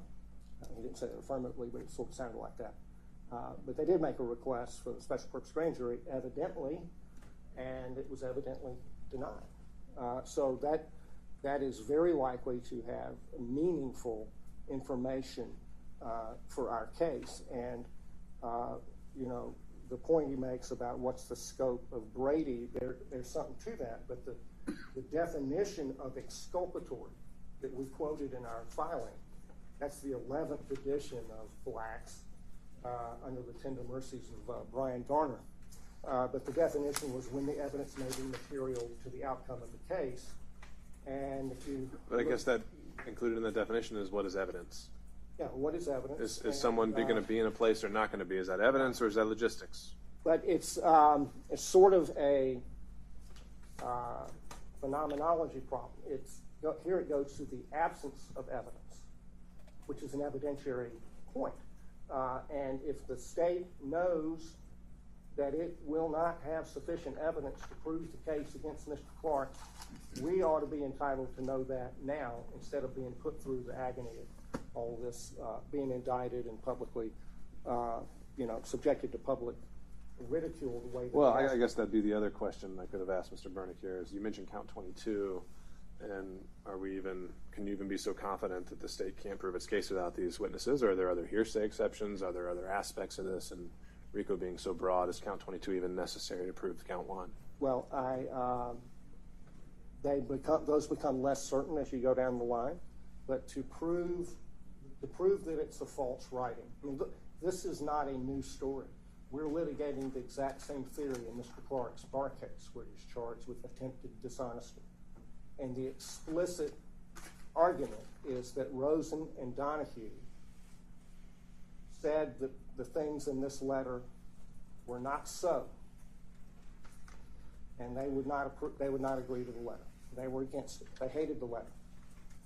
Okay, fine. Well, who is going to put on testimony of what they said to Mr. Clark? It's them. It's them. It's not anybody else. And so if they can't put them up, that they can't prove that. And that's assuming and crediting that attempted false writing is a viable legal theory. But does it have to be proven false with their opinion? Couldn't it just be proven false by other evidence? Even if they believed it or disapproved of it or thought it was not in the best interest. Is that they told him. That's the linchpin of the attempted falsity. Because the indictment alleges in count 22 that he went back to them after having been told. So the having been told part is essential to the proof in this case, as it is essential in the proof of the bar case. The bar case, they've provided more detail on how they expect the evidence to unfold than the state has, but that's how it's going to roll. Okay. All right, so let's talk about your part 2, Yes, sir. White House communications. Right. So we know that there were contacts between the White House and the prosecution team, because Mr. Wade's billing records that were filed into the Mike Roman motions show a conference of White House counsel on May 22nd of 22, and another conference at the White House, I believe, in November 18th of 22, which brackets more or less the work of the special purpose grand jury. They were impaneled on May 2nd of 22, and I think they heard their last testimony right around that November time frame. The reason that matters, Your Honor, is the obvious political dimensions of the case. The DA was already disqualified from investigating or prosecuting Burt Jones because of a political conflict of interest, because she was campaigning for his Democrat opponent using the imprimatur of her office. So the DA's politics were already in this case on a de jure basis long before the indictment was even issued. The White House has its fingerprints on all 4 criminal prosecutions of President Trump. And now we know they have their fingerprints on this case. President Biden is reported to have complained that the Department of Justice was taking too long with the case against President Trump. And he said at the White House on November the 9th, 2022, that he would pursue every constitutional means of stopping President Trump from taking power. And that was 9 days before the November 18th meeting at the White House reflected on Mr. Wade's bills. The criminal cases against President Trump are being pushed to have their trials before or during the election. The DA in this case is pushing to have this case start in August. And according to their time budget, that means that it would be tried while voting was occurring. A reasonable person might view the whole picture as having a political purpose. And in fact, a lot of people in this country view it that way according to opinion polls. And certainly most Republicans view it that way, assuming they're still entitled to have opinions. So those communications with the White House are relevant to a potential selective prosecution or due process defense in this case.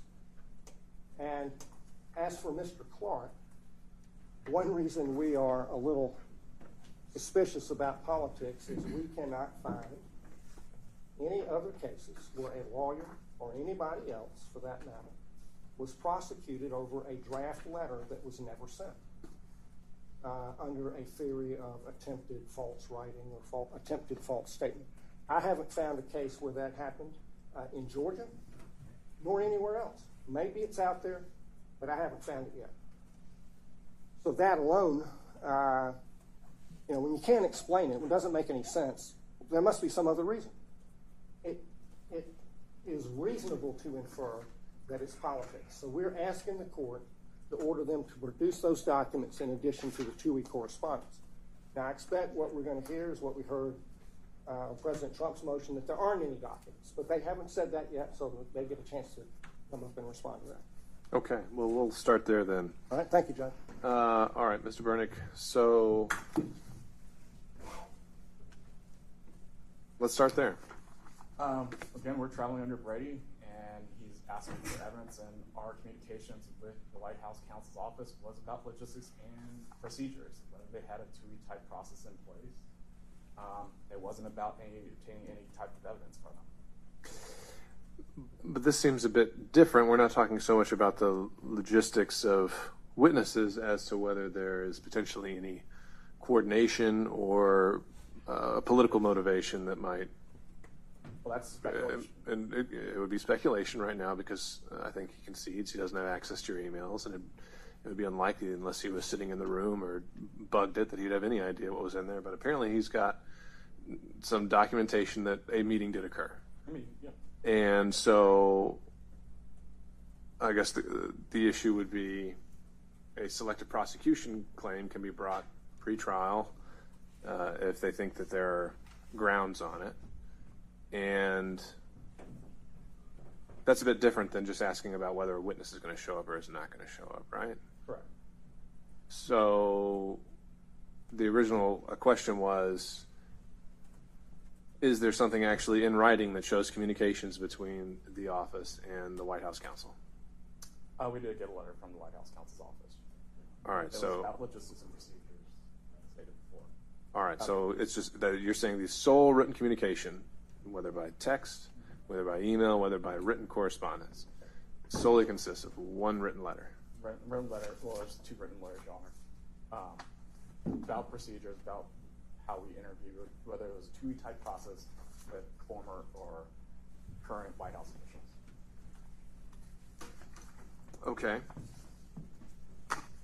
Can I? Yeah, go ahead. We're talking about selective enforcement here, and let's just go to what we need to prove with the selective enforcement action. In Georgia, for there to be a constitutional violation, selective enforcement must represent an intentional and purposeful discrimination based upon deliberate, unjustifiable standards such as race, religion, or the arbitrary classification. Georgia also recognizes that just because there's a first time prosecuting someone under a statute, or there's the first time that someone might have been prosecuted under a statute that's been on the books for a long time, that does not give rise to a selective prosecution. And also, while we're talking here about his reasons for wanting these items, his reasons for wanting these items are inconsistent with each other. On one hand, he's talking about us talking to the White House counsel's office, them aiding us and having a selective prosecution to direct us towards a prosecution. On the other hand, we're talking about DOJ hampering us and not letting us prosecute the people that they told us to go prosecute. Those inconsistent theories are going at it. He's just trying to get any way under the sun.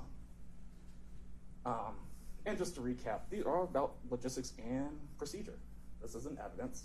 This isn't anything that is obligated to be disclosed under Brady. Would you agree, though, that Brady doesn't necessarily have to be evidence that on its face is material, but something that could lead to material evidence? So it just has to initiate that chain of discovery. It could initiate the chain of discovery, but in the end, it has to be about evidence or what's coming out. Sure, okay.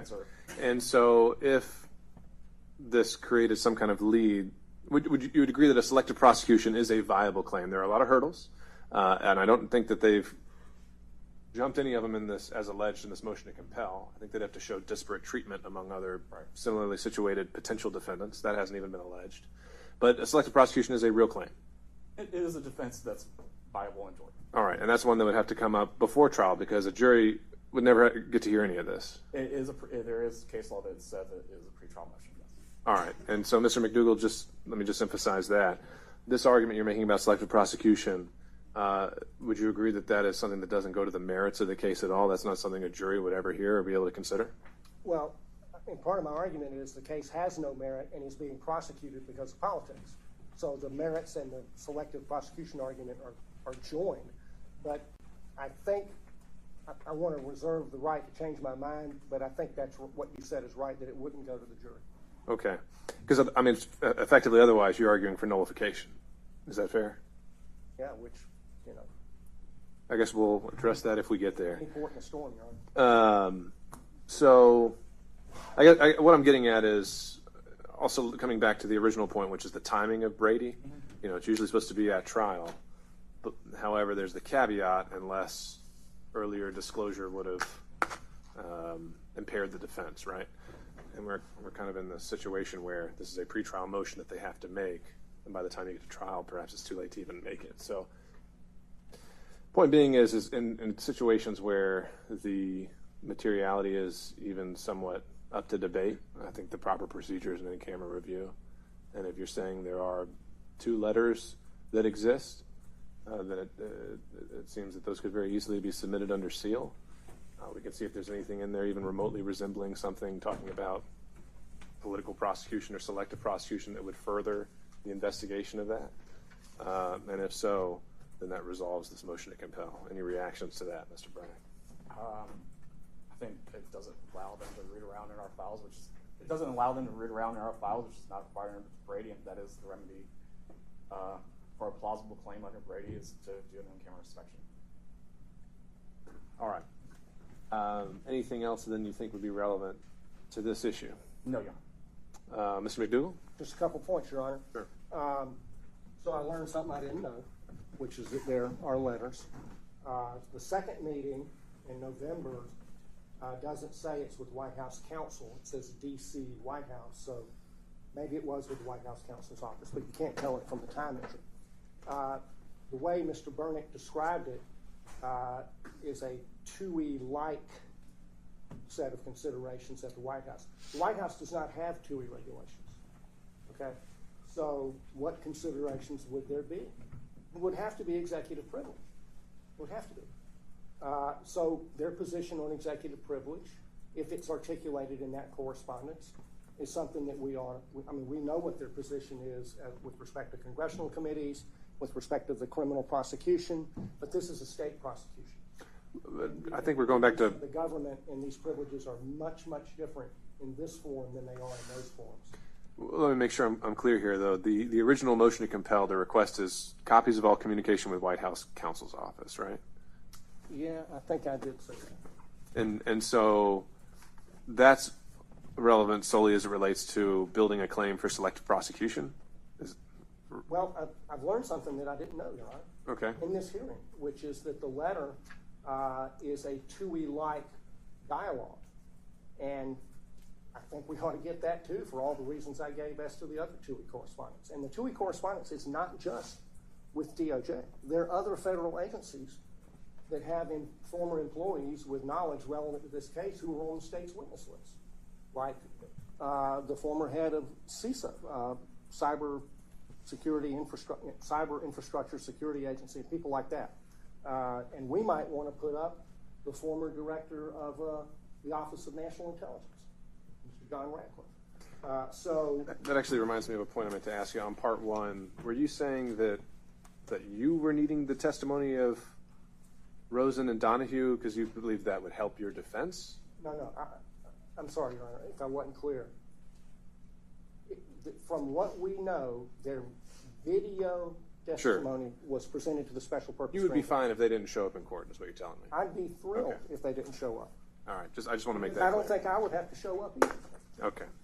All right. I understand the point you're making on TUI. I'm still struggling to see how that fits into Brady, but I'll take a look at the case law and we'll see. I know it's not binding on the court, but we did cite to a section of the Justice Manual that exculpatory information should be provided so that it's useful in time for motions, and that's consistent with the the underlying doctrinal purpose of affording the defendant due process. I mean, do we have to wait until after the conclusion of the state's case to know that they can't prove it if we know that these guys can't testify? I certainly hope not. Mr. Byrne, do you want to speak to that at all? If we're even talking about a material issue, can the state prove its case without Rosen and Donahue? We're under prosecutor ethics to continually review our case as we get witnesses and evidence and different facts come up, and so if we couldn't prove our case, we have to be able to review them. We might have to dismiss it. It happens all the time in other prosecutions and happens in this courthouse that we can't prove something, we no process. So as it comes through, we'll continue to abide by our ethical obligations. Your Honor, by indicting Mr. Clark, they have represented to the court and to us at the time of indictment and the world that they can prove the case. And they may have a letter that tells them they can't. And if that's true, that's important. As I understand it, that letter was saying potentially that they couldn't testify before the special grand jury, and I guess there's a question of whether they might have another letter at some point in the future indicating whether that's going to be the case for trial. So the argument evolves, right? And just to clarify on this letter with the DOJ, we're not getting into the substance of it, whether it was a denial of grant, because that gets into the substance of what's going on, just that it's generally about TUI processing. Sure. All right, well, I guess as indicated, I'll take a second pass at how these two requests might fit into Brady. And as to the second issue, we'll start just with the in-camera review, seal the documents on any correspondence with White House counsel's office, as that's what was requested in the motion to compel. And why don't we start there? If you can have that to me, if you can compile it, and then after I've had a chance to review it, then I'll make the findings, whatever I need to make, in the written order addressing all of these issues. And Your Honor, if I may be so bold as to suggest an in-camera review of any TUI correspondence with the other agencies as well. Well, let me see where Brady falls in that, where it falls first. I think that I'm stuck more on the legal issues there. Okay. All right. All right, Judge.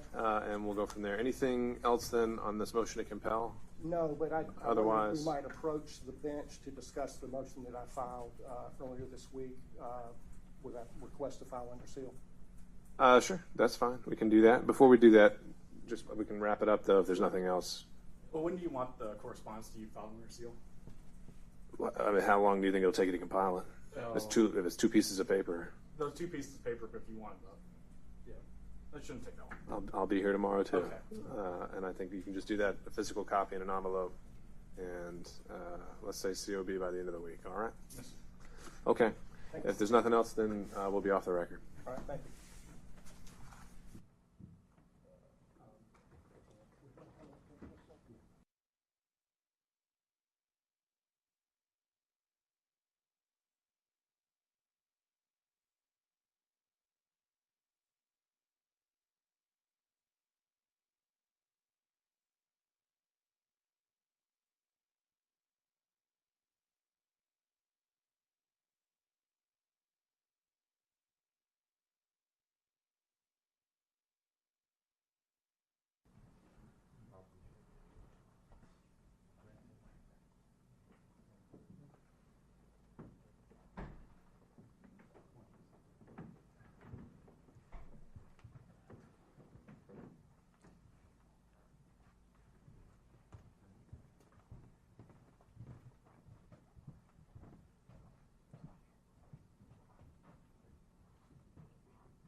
Seja bem-vindo a Angola. É a sua primeira visita ao país, não? Welcome to Angola. I believe this is your first visit to Israel. Certeza que não será a última. I believe this is not going to be the last one. Nós gostaríamos de reiterar os nossos agradecimentos pela forma como fomos recebidos na Casa Branca pelo presidente Joe Biden. We would like to reiterate our thanks for the way we've been received at the White House by President Biden. E dizer que o nosso engajamento com os Estados Unidos da América e o interesse em reforçar as nossas relações bilaterais é total. I'd like to say that our engagement with the United States of America and the need to strengthen our bilateral relations is full-fledged. Em todos os domínios, no domínio econômico, no domínio da paz e da segurança, sobretudo regional. Portanto, pensamos que esta parceria com os Estados Unidos da América será frutífera no interesse de todos. When we say our bilateral relations, I'm talking about all fields, including the economic sector, in matters of peace and security, mainly regional security. And I think that our partnership with the United States of America will be fruitful for the benefits of our two countries.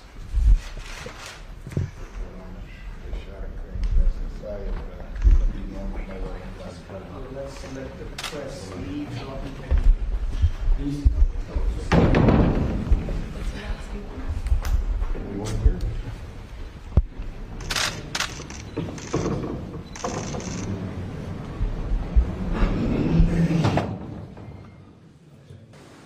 They have nothing, Steve.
Dear guests, your attention.